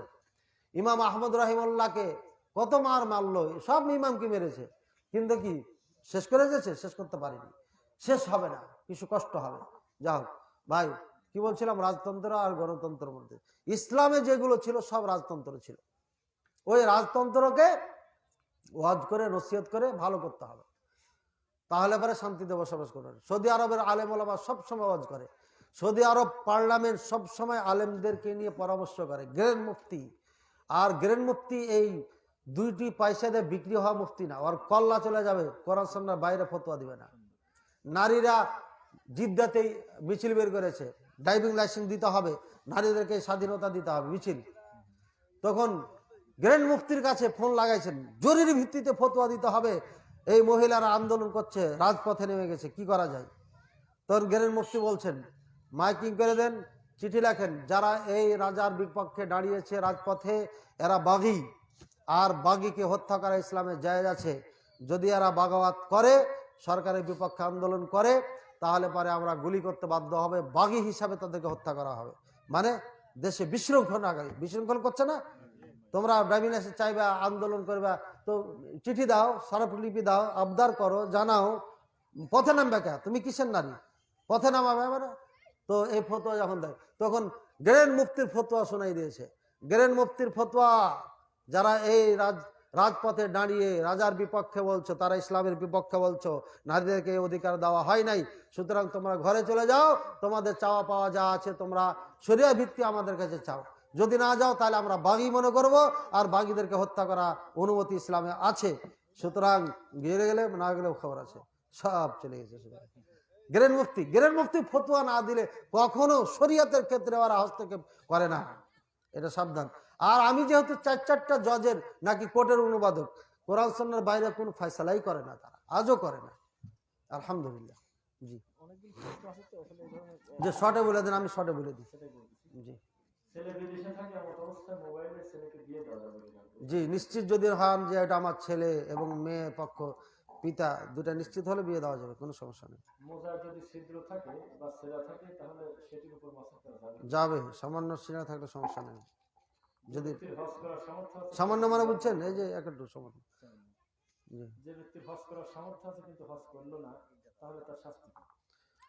আরকানে ইসলামের 5টি একটি সে অমান্য করেছে, কাজে কর্মে অমান্য করেছে। কাজী নবী সাল্লাল্লাহু আলাইহি ওয়াসাল্লাম বলেছেন, ও ইহুদি হয়ে মরলো না খ্রিস্টান হয়ে মরলো আমি জানি না। এর মানে ভয়ঙ্কর অবস্থা হতে পারে। এই জন্য সন্তান যারা বেঁচে আছেন বদল হজ করাই দিবেন, যারা হজ করেছে তাদেরকে দিয়ে করাবেন। জি ইনশাআল্লাহ। এক বাবা 3 ছেলে, 2 ছেলে জুলুমকে বাবার নিকট থেকে জুলুম করে বাবার নিকট থেকে সম্পদ দেখে নিয়েছে। কোরআন ও হাদিসের আলোকে বাবা জাহান্নামে যাবে, কোনো সন্দেহ নাই। এই সন্তানকে সেদিন কিয়ামতের দিন জমি দিতেই হবে, যদি না দিতে পারে তাহলে পরে বাবা জাহান্নামে যাবেই যাবে, এতে কোনো সন্দেহ নাই। আর সজাগ সন্তানদের জন্য উচিত, যে 2 ভাই নিয়ে নিয়েছেন, ওই 3য় ভাইকে আপনারা এখন বন্টন করে দিবেন, তাহলে পারে বাবা নাজাত পেয়ে যাবেন। বাবার পক্ষ থেকে কাজ করতে হবে। 2 ভাই দৈত্যচারী, যারা যারা অত্যাচার করেছে, যারা জুলুম করে নিয়ে এনেছে, তারা ওই তৃতীয় ভাইকে ফেরত দিয়ে দিবেন এবং যেভাবে শরিয়া ভিত্তিক বন্টন সেভাবে বন্টন করে নেবেন। যদি এটা না করেন তাহলে এরা জেনে শুনে যে জুলুম করছে এর জন্য শাস্তিপ্রাপ্ত হবে। আর বাপ হচ্ছে পুরোপুরি দায়ী, কিয়ামতের দিন জমিন দিতে পারবে না, নেকি দিতে হবে, নেকি দিয়ে জাহান্নামে দিতে হবে। আমার স্বাস্থ্য ভালো নয়, আমি কি ওষুধ খেয়ে স্বাস্থ্য মোটা বা ভালো করতে পারি কিনা? জি, সমস্যা থাকলে ওষুধ ব্যবহার করতে পারবেন, যে কোনো বৈধ ওষুধ খেতে পারবেন। আপনার কাছে মোহাম্মদ ইবনে আব্দুল ওয়াহাব সম্পর্কে জানতে চাই। মোহাম্মদ বিন আব্দুল ওয়াহাব একজন সেরা মানব। এই পরে এই সংস্কার মুজাদ্দিদ, তিনি সংস্কার করেছেন। মক্কার মদিনাতে এত মাজার বানিয়েছিল, আপনার সেই ছবি এখনো আছে। এই বাকির আমাদের ওস্তাদেরা নিজেরা বলেছেন যে তুরবাতুস শিফা, আরোগ্য দানকারী মাটি এইভাবে বিক্রি করতো, 5 রিয়ালে, 10 রিয়ালে, 1 রিয়ালে এভাবে বিক্রি করতো। মোহাম্মদ বিন আব্দুল ওয়াহাব আসে এমন বেড়াইছে, সব পালাইছে। কেউ ভারতে আসছে, কেউ ইয়ামানে পালাইছে, কেউ আফ্রিকা পালাইছে, ইরানে বেশি পাল্লে এসছে, এরাই বেশি ঢুকেছিল। এ পালানোর পরে বলছে ওহাবি ওহাবি ওহাবি ওহাবি করতে করতে ওহাবি মানে একটা খারাপ মানুষকে বোঝাচ্ছে। জি না, ওহাবি খাঁটি একজন মুসলিম। গোটা সৌদি আরব থেকে বেদাতিদেরকে এমন তাড়ান দিয়েছে যে পালাতে পালাতে এমন দূরে পালাইছে, আজ পর্যন্ত কোনো মাজার হয়নি সৌদি আরবে। সেই আব্দুল ওয়াহাব মোহাম্মদ বিন আব্দুল ওয়াহাব। যারা তার বিপক্ষে বলে তারা ইতিহাস জানে না, অজ্ঞ মূর্খ অথবা হিংসাত্মক এটা আক্রমণ। জি, একজন মুফতি বলেছেন যে শিয়াদের আকীদাগত ভুলটা আমি বুঝি না, শিয়ার আমাদের ভাই। এখন এই মুফতির আলোচনা শোনা যাবে। আদম আলাইহিস সালামের সন্তান হিসাবে সবাই ভাই, কিন্তু মুসলিম ভাই না। মুসলিম ভাই মনে করলে তার ইমানে সমস্যা হয়ে যেতে পারে, কারণ তারা মুসলিম না। যেসব আলেমগণ তাদের আকীদা ও মানহাজ স্পষ্ট করে বলে না কারো কাছে, তাদের আলোচনা শোনা যাবে কি? তাদের আলোচনা থেকে দূরে থাকাই ভালো। কিছু ভালো বলছে, কিছুটা নিয়ে আর কিছুটা নিব না, এটা ওলামায়ে কেরাম নিষেধ করেছেন। এবং ওলামায়ে কেরামের দায়িত্ব, যারা এরকম আত্মগোপন করে আমরা সহি পোশাক, ভালো পোশাক পরে আমাদের মাঝে কাজ করছে, এদেরকে স্পষ্ট করে নাম ধরে ধরে চিনিয়ে দেওয়া দরকার। যদি না চিনান, এদের কারণে বড় ক্ষতি হয়ে গেলে এই জন্য দায়ী হবে তারা। জি, আমি ফজরের সালাত আদায় করার অনেকক্ষণ পরে আমি বুঝতে পারলাম যে আমার গোসল ফরজ হয়েছিল। এমন অবস্থা আমি এই মুহূর্তে কি করব? দ্রুত গোসল করে ফরজ সালাত আদায় করবেন। খিচুড়ি খাওয়ার উদ্দেশ্যে বেদাতিদের মাহফিলে যাওয়া যাবে কি? যাবে না, হারাম। এমনি যাওয়া যাবে না বেদাতিদের মাহফিলে। জানাজার সালাতের নিয়ম কি? জানাজার সালাতে প্রথমে আল্লাহু আকবার বলে সূরা ফাতিহা পড়বেন, আউযু বিল্লাহি বিসমিল্লাহ বলে সূরা ফাতিহা। এরপরে বিসমিল্লাহ বলে সূরা ইখলাস পড়বেন। আবার তাকবীর দিয়ে আল্লাহুম্মা সাল্লি আলা মুহাম্মাদ দুরূদ ইব্রাহিম পড়বেন। তারপরে আবার তাকবীর দিয়ে আল্লাহুম্মা গফির লি হাইয়িনা মাইয়িতিনা। তারপরে খাস দোয়া যেটা আল্লাহুম্মা গফির লাহু ওয়ারহামহু, এটা পড়বেন। এরপরে আরো দুটো দোয়া আছে, পড়লে পড়বেন, না পড়লে সালাম ফিরে দিবেন। আর সানার ব্যাপারে পৃথিবীতে কোথাও দলিল নাই যে সানা পড়তে হবে জানাজার নামাজে। সানা পড়লে জানাজাই হবে না। ইখতিলাফ মতনৈক্যটা ছিল যে 5 ওয়াক্ত সালাতে, নফল সালাতে সানা পড়ি আমরা। সানা পড়ি, সানা মানে বুঝেন তো, আলুর সানা না। হ্যাঁ, ভর্তাকে আমাদের এলাকায় সানা বলে। তো সানা, এই সানা পড়তে হবে। যে সকল সালাতে সানা পড়ি, তো জানাজার সালাতে সানা পড়তে হবে কিনা এই ঝগড়া শুরু হয়েছে আপনার আলেমদের মাঝে। একদল বলছে সানা পড়তে হবে, আর একদল বলছে না পড়তে হবে না। তো হানাফি ভাইয়েরা বলছে সানা পড়তে হবে। তো ওরা ফাতিহাকে বাদ দিয়ে সানাটাকে নিয়ে এনেছে, মানে আসল বাদ দিয়ে ফাও নিয়ে টানাটানি করছে। মাসালাই বুঝে নেই তারা। এর পক্ষে কোনো দলিল নেই যে সানা পড়তে হবে। আশা করি বুঝতে পেরেছেন। জি, বিদাতিদের জানাজায় শরীক হওয়া যাবে কি? হ্যাঁ, আমাদের দেশের বেদাতি যারা সাধারণ মানুষ, তাদের জানাজায় শরীক হওয়া যাবে। কিন্তু যারা কবর পূজারী, মুলবি, স্পষ্ট কবরকে যারা সিজদা করে, যারা মনে করে করবে আল্লাহ, যারা নামাজ পড়ে না, 5 ওয়াক্ত সালাত ত্যাগ করে, তাদের সালাতে জানাজায় যাওয়া যাবে না। তাদের সালাত নামাজ, কারণ যারা নামাজ পড়ে না, ভালো করেছেন, যারা নামাজ পড়ে না, 5 ওয়াক্ত সালাত কোনোটাই পড়ে না, জুমা পড়ে না, ঈদও পড়ে না, অরিজিনাল কাফের চিরকাল জাহান্নামে। এদের কোনো কিছুই করা যাবে না। এদের বউ তালাক হয়ে গেছে। এদেরকে অরসিত হিসাবে জমিও দিবে না বাবার থেকে কিছু পাবে না। 3 ভাইয়ের 1 ভাগ যদি এভাবে হয়, তাহলে 2 ভাগ কিচ্ছু দিবে না তাকে, যদি 2 ভাগ নামাজি হয়। আর যদি সবাই কাফের হয়, তাহলে তো সমস্যাই নেই, সবার হুকুম একই। বুঝেছেন কথা? মাঝে মাঝে পড়ে, মাঝে মাঝে ছাড়ে, এদের জন্য একটু মতনৈক্য আছে। সাধারণ জনগণ পড়বেন, হায়ার লেভেলের ভালো হুজুর গেলা পড়বেন না। কথা বলছেন?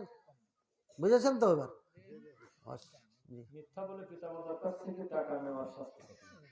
পিতামাতা যদি জুলুম করে টাকা না দেয়, খাতা কিনতে হবে, খাতার টাকা নেই, তখন মিথ্যা বলতে পারেন। কিন্তু মিথ্যা ব্যবহার না করা।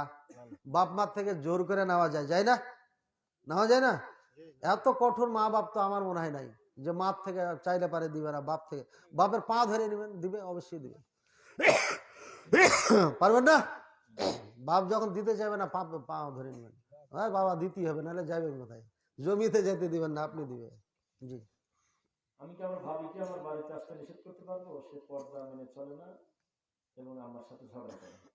ঝগড়া করে, আম্মার সাথে ঝগড়া করে, নিষেধ করবেন কেন? আম্মা যেহেতু আসে, দেখা করতে আসবে, ঝগড়া করতে আসলে আপনি বুঝাবেন, হ্যাঁ, চোখ মেনটেন করে মাথা নিচে করে বুঝাবেন।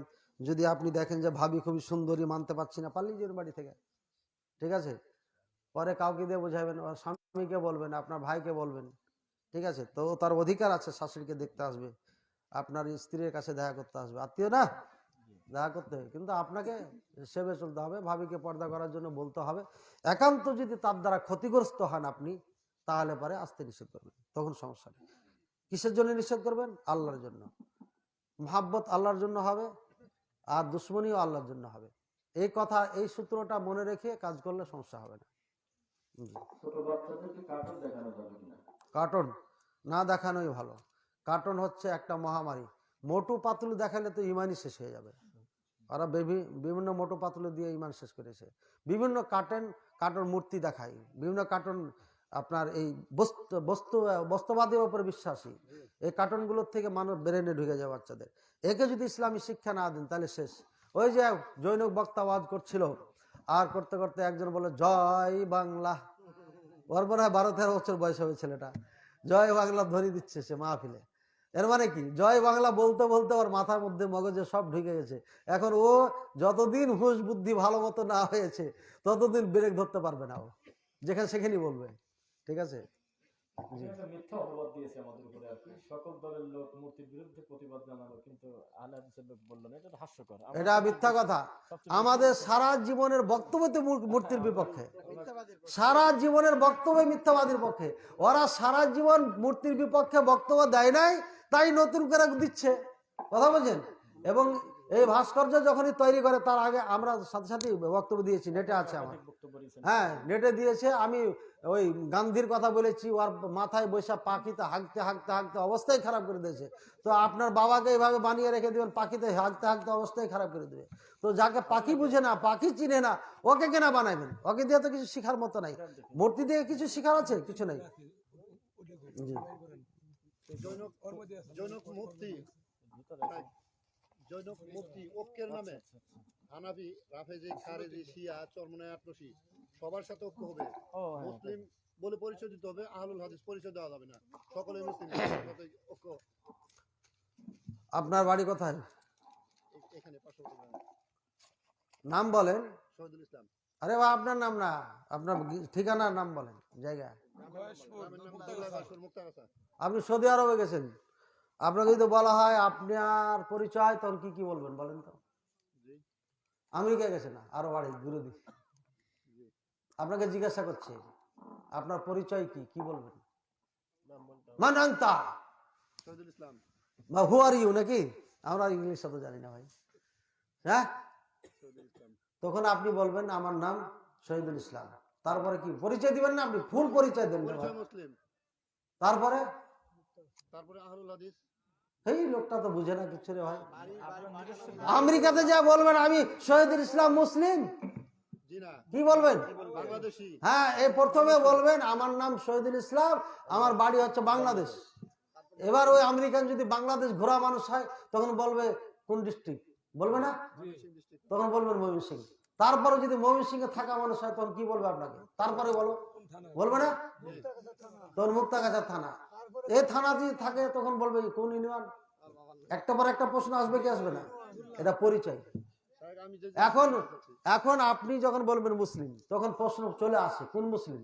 দেওয়ানবাগি, আটরশি, ভান্ডারি, তাই না? তো আপনি সবই কোনটা বলে, তাহিরি না কোনটা? মুসলিম তো আমাদের দেশে সবাই না এগুলো।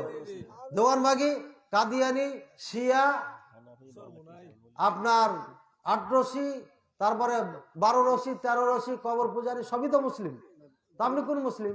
জৈনক মুফতি বলতেছে যে শিয়াদের সাথে ঐক্য হবে। হ্যাঁ, এবার আমি বলি, এইভাবে আহলে হাদিস নামটা পরিচয় আসছে। যারা কোরআন সুন্নাহর কথা বলতো তখন এই বেদাতি, এই যে আমি বললাম না 72 দলের কথা, এখানে 14টা উল্লেখ করেছি মেন দলের নাম, এরা তখন ওই বলতে লাগলো এরা আহলে হাদিস, এরা আহলে হাদিস। এবং মুসলিমদের মধ্যে যারা একটু ভালো মুসলিম, যেমন আমাদের দেশে হানাফি ভাইয়েরা আছে, ওই যে ভোলাতে, ওই যে ফরিদপুরে যে মসজিদ ভাঙা হয়েছে সালথ, ও কি কোনোদিন বলেছে আমি আহলে হাদিস? আমার জানা মতো কখনো বলেনি। বরঞ্চ ওরা মুসলিম পরিচয় দিত। ঠিক আছে, ওদেরকে কোনো বক্তা বলেছে মুসলিম পরিচয় দিবা, আহলে হাদিস নাম টাম দিবা না। তো বহুদিন ওরা মুসলিম পরিচয় দিয়েছে। এই জন্য আজ পর্যন্ত কোনো বড় শায়েখকে দেখেছেন ওখানে খুতবা দিতে? কোনো মাদানি গেছে ওখানে? আমার জানা মতে কোনো মাদানি ওই মসজিদে আজও যায়নি, আজও যায়নি। হ্যাঁ, আমি তাদের বিপক্ষে বলছি না, আমি জাস্ট কথাটা বলছি। কোন মৌলবি তাদেরকে বলেছে মুসলিম পরিচয় দিতে হবে? তাই সৌদি আরবের সাথে ঈদ করো, চাঁদ উঠে গেছে, তো তারা ঈদ করাইছে, 1 বছর করেওছে তারা। তো পরে ধীরে ধীরে তারা বুঝতে পেরেছে। তো এখন তারা তো নিজকে আহলে হাদিস বলে নাই, কিন্তু তাদের আহলে হাদিস অপবাদ দিয়ে কেন মসজিদ ভাঙা হলো? আপনাকে আহলে হাদিস বলতেই হবে না, কোনোদিন বলতে হবে না, শুধু বলবেন সহি হাদিস মানতে হবে, কোরআন এবং সহি হাদিস, তখনই আপনার নাম অটোমেটিক হয়ে যাবে আহলে হাদিস। ঠিক আছে, আপনি এখানে হাত বাঁধবেন। ঠিক আছে, আজকে আমি এখানে না, এখানে হাত বাঁধছি, এখানে আমি এখানে হাত বাঁধলাম, এভাবে যদি দেখেন যে বারবার এখানে হাত বাঁধছি, 5 মাস 6 মাস 1 বছর পর বলবেন যে মুলবিটা হানফি ছিল রে, বলবেন না? আমাকে দাবি করা লাগবে না আমি হানাফি, এখানে হাত বাঁধলেই হানফি। মানে কিছু কিছু শিয়ার পরিচয় হয়ে গেছে আমাদের, এগুলো করলে এই দল, এ করলে এই দল। তো আহলে হাদিস বুকে হাত বাঁধে, রফল আদান করে, আমিন বলে, 8 টাকার তারাবি সালাত পড়ে, 12 তাকবীর ঈদের সালাত পড়ে। ইমাম বুখারী ওই যে অপবাদ দিয়েছিল, একবার করে তাকবীর দেয়, যেগুলো সহিহ হাদিসে আছে। তখন থেকে আমাদেরকে আহলে হাদিস বলে এ ভাইয়েরা, তখন থেকে আহলে হাদিস। মানে কখন থেকে? 150 বছর আগে থেকে আমাদের নাম আহলে হাদিস। আরো আগে চলে যান 100 বছর, সাহাবায়ে কেরামের পর থেকে এদের নাম হলো আহলুস সুন্নাহ ওয়াল জামাআহ, সালফে সালেহিন, সাহাবায়ে কেরামদেরকে বলা হয়, এদেরই নাম আহলে হাদিস, যারা কোরআন হাদিসের বাইরে যেতে। আমি তো সাহাবায়ে কেরামদের কথা বললাম, ইবনে ওমর রাদিয়াল্লাহু তাআলা আনহুমা, ইবনে আব্বাস রাদিয়াল্লাহু তাআলা আনহুমা, ওই যুগে আল্লাহ রাসূলের কথা বলেছে, সাথে সাথে বলেছেন যে আবু বকর উমর বলেছেন। উনি প্রশ্ন করছেন যে শিয়াদের সাথে ঐক্য হবে কিনা। হ্যাঁ, শিয়াদের সাথে ঐক্য হবে কিনা? জীবনও হবে না। শিয়া এবং চরমোনাই, আটরশি, দেওয়ানবাগি, মাইজভান্ডারি, যেমন চরমনা আটরশি কমিরা কবর পূজারী সুন্নিদের সাথে কোনোদিন ঐক্যবদ্ধ হতে পারবে না। আহলে হাদিস বর্তমানের হানাফি যারা, বর্তমানের আমি বলছি, হানাফিদের সাথে আহলে হাদিস ঐক্য হবে, মালিকি, শাফি, হাম্বলীদের সাথে হবে। অরিজিনাল যারা মাযহাবী, ডুপ্লিকেট না কি ডুপ্লিকেট যারা না, অরিজিনাল হানাফি মাযহাবী যারা, হানাফি হোক, মালিকি হোক, শাফি, হাম্বলী হোক, এক আহলে হাদিস, 4 মাযহাবের সবাই আপনার আহলে হাদিস। কিন্তু সম্বোধন করতে হয় ইমামের দিকে। এক সময় এমন ছিল, পরবর্তীতে এখন যে হানাফি, এখন যে মালিকি কিছু আছে, আহলে হাদিস, শাফি আর হাম্বলী এগুলো এক হয়ে গেছে। এই 3 মাযহাবে কোনো সমস্যা নেই। মালিকিদের অর্ধেকের বেশি আহলে হাদিস, সামান্য কিছু আফ্রিকাতে বাকি আছে, মরক্কো আফ্রিকাতে। আর হানাফি ভাইয়ারা এই ভারত উপমহাদেশে যারা, তারা আমাদের সাথে মিশতে পারছে না, বাকি সব মিশে গেছে। গোটা পৃথিবী আহলে হাদিস, বর্তমানে গোটা পৃথিবী এক প্ল্যাটফর্মে। শুধু হানাফি মাযহাবের এই ভারত উপমহাদেশের যারা হানাফি মাযহাবের ভাই আছেন, তাদের সাথে আমাদের হচ্ছে না। কেন হচ্ছে না? ওই যে আকীদায় মিল নেই। যতদিন পর্যন্ত এই কিতাবের উপর আমল না হবে, এর নাম মদিনার শিশুটি ও প্রকৃত মুমিনের বিশ্বাস। মদিনার শিশুটি কেন নাম রেখেছি, এখানে ইতিহাস আছে। সুতরাং এই আকীদা, যেটা আমি আহলুস সুন্নাহ ওয়াল জামাতের আকীদার কথা বললাম, এই যে চেঞ্জ করেছে এরা, এই আকীদা যতক্ষণ না নিবে এরা, ততক্ষণ এক প্ল্যাটফর্মে কখনো আসতে পারবে না। হয়তো একটা মিছিল হবে, হয়তো একটা মিছিল হবে, কোনো একটা ইস্যুকে নিয়ে একসাথে 10 দিন কাজ করা যাবে, কিন্তু আজীবন হবে না, যতক্ষণ পর্যন্ত এই আকীদা ঠিক না হবে। আকীদা যখন ঠিক হয়ে যাবে, রফল আদান, বুকে হাত বাঁধা, নিচে বাঁধা হয়ে গেলে সমস্যা থাকবে না। এগুলো ইজি জিনিস। উনি বলেছিলেন যে আহলুল হাদিসরা যদি হানাফিদেরকে আমাদের ভাই মনে করতে সমস্যা বোধ করে, তাহলে আহলে হাদিসের মধ্যে সমস্যা আছে। আমরা আহলে হাদিস যারা হানাফি ভাইদেরকে ভাই মনে করি, কখনো আমরা পর মনে করি না। এই জন্য তাদের মসজিদে আমরা সালাত পড়তে চাই, তাদের মাদ্রাসায় পড়ি, এখনো আমাদের সন্তানেরা হাজার হাজার পড়ছে, আলহামদুলিল্লাহ। তাদের মসজিদে, অগণিত মসজিদে, যে কোনো মসজিদে আমরা সালাত পড়ি, তাদেরকে আমরা ভাই মনে করি, কিন্তু তারা আমাদেরকে ভাই মনে করে না। তারাই ইহুদি ফতোয়া দেয়, তারাই নাসারা খ্রিস্টান ফতোয়া দেয়, কখনো কাদিয়ানি বলে, কখনো শিয়া বলে। হ্যাঁ, এই জন্য আমি জৈনক বিশাল বড় আলেমকে বলেছিলাম, আহলে হাদিস সম্পর্কে কিচ্ছু জানেন না আপনি, আকীদা সম্পর্কে জিরো আপনি। বলার কারণ হলো এর, কারণ আহলে হাদিস মানে আহলুস সুন্নাহ ওয়াল জামাত, যেটা সাহাবায়ে কেরামদের দল, এর সম্পর্কে তার লেখাপড়াই নাই, যার কারণে সে বুঝে না। এই যে আকীদা, আমি এক মাদ্রাসায় দিয়ে এসেছি, দিয়ে এসে বললাম যে মুনাজারা বাহাসে গেছিলাম ওখানে, তাই ওই মাদ্রাসায় দিয়ে বললাম যে এটা আপনার পুরো মাদ্রাসাকে পড়াবেন। হ্যাঁ, যত ডিপার্টমেন্ট আছে, ইফতা ডিপার্টমেন্ট, দাওরা হাদিস ডিপার্টমেন্ট, যত ডিপার্টমেন্ট আছে সব ছাত্রকে 1 বছর পড়াবেন, আর সামনে বছর আসা এটার উপরে মুনাজারা বাহাস হবে। যে বলে এসছি, ঠিক আছে। তবে এই বইটা সম্পর্কে বলি, বানানে 2-1 জায়গাতে ভুল আমার চোখে ধরা পড়েছে, ঠিক আছে। এখানে অঙ্গ বিশিষ্ট আল্লাহ স্রষ্টা, মানে আল্লাহকে বলা হয়েছে অঙ্গ বিশিষ্ট স্রষ্টা, এটা একটা শব্দ। এটা যেমন আল্লাহ নিরাকার না সাকার, আল্লাহ নিরাকার না সাকার, আল্লাহ কি আকার আছে না নিরাকার? তো আমরা কিন্তু বক্তব্যতে কখনো বলি না যে আল্লাহর আকার আছে, বলি? আমরা বলি আল্লাহর হাত আছে, আল্লাহর পা আছে, আল্লাহ চেহারা আছে, আল্লাহ কথা বলেন, আল্লাহ হাসেন, আল্লাহ রাগ হন, ঠিক আছে। এই সব বিষয়গুলো আমরা বলি, মানে যেভাবে কোরআন হাদিস আছে, কিন্তু আকার আছে কথাটা বলি না। তো আল্লাহর হাত পা সবই আছে, তাহলে আল্লাহ অঙ্গ বিশিষ্ট, কিন্তু অঙ্গ বিশিষ্টটা বলা যাবে কিনা এটা নিয়ে একটা দ্বিধাদ্বন্দ্ব আমার মধ্যেই আছে। তো এটা নিয়ে আমি গবেষণা করে ওখানে একটা নোট দিয়ে দেবো ইনশাআল্লাহ। সূরাত শব্দের অর্থ কি, বাংলা অর্থ?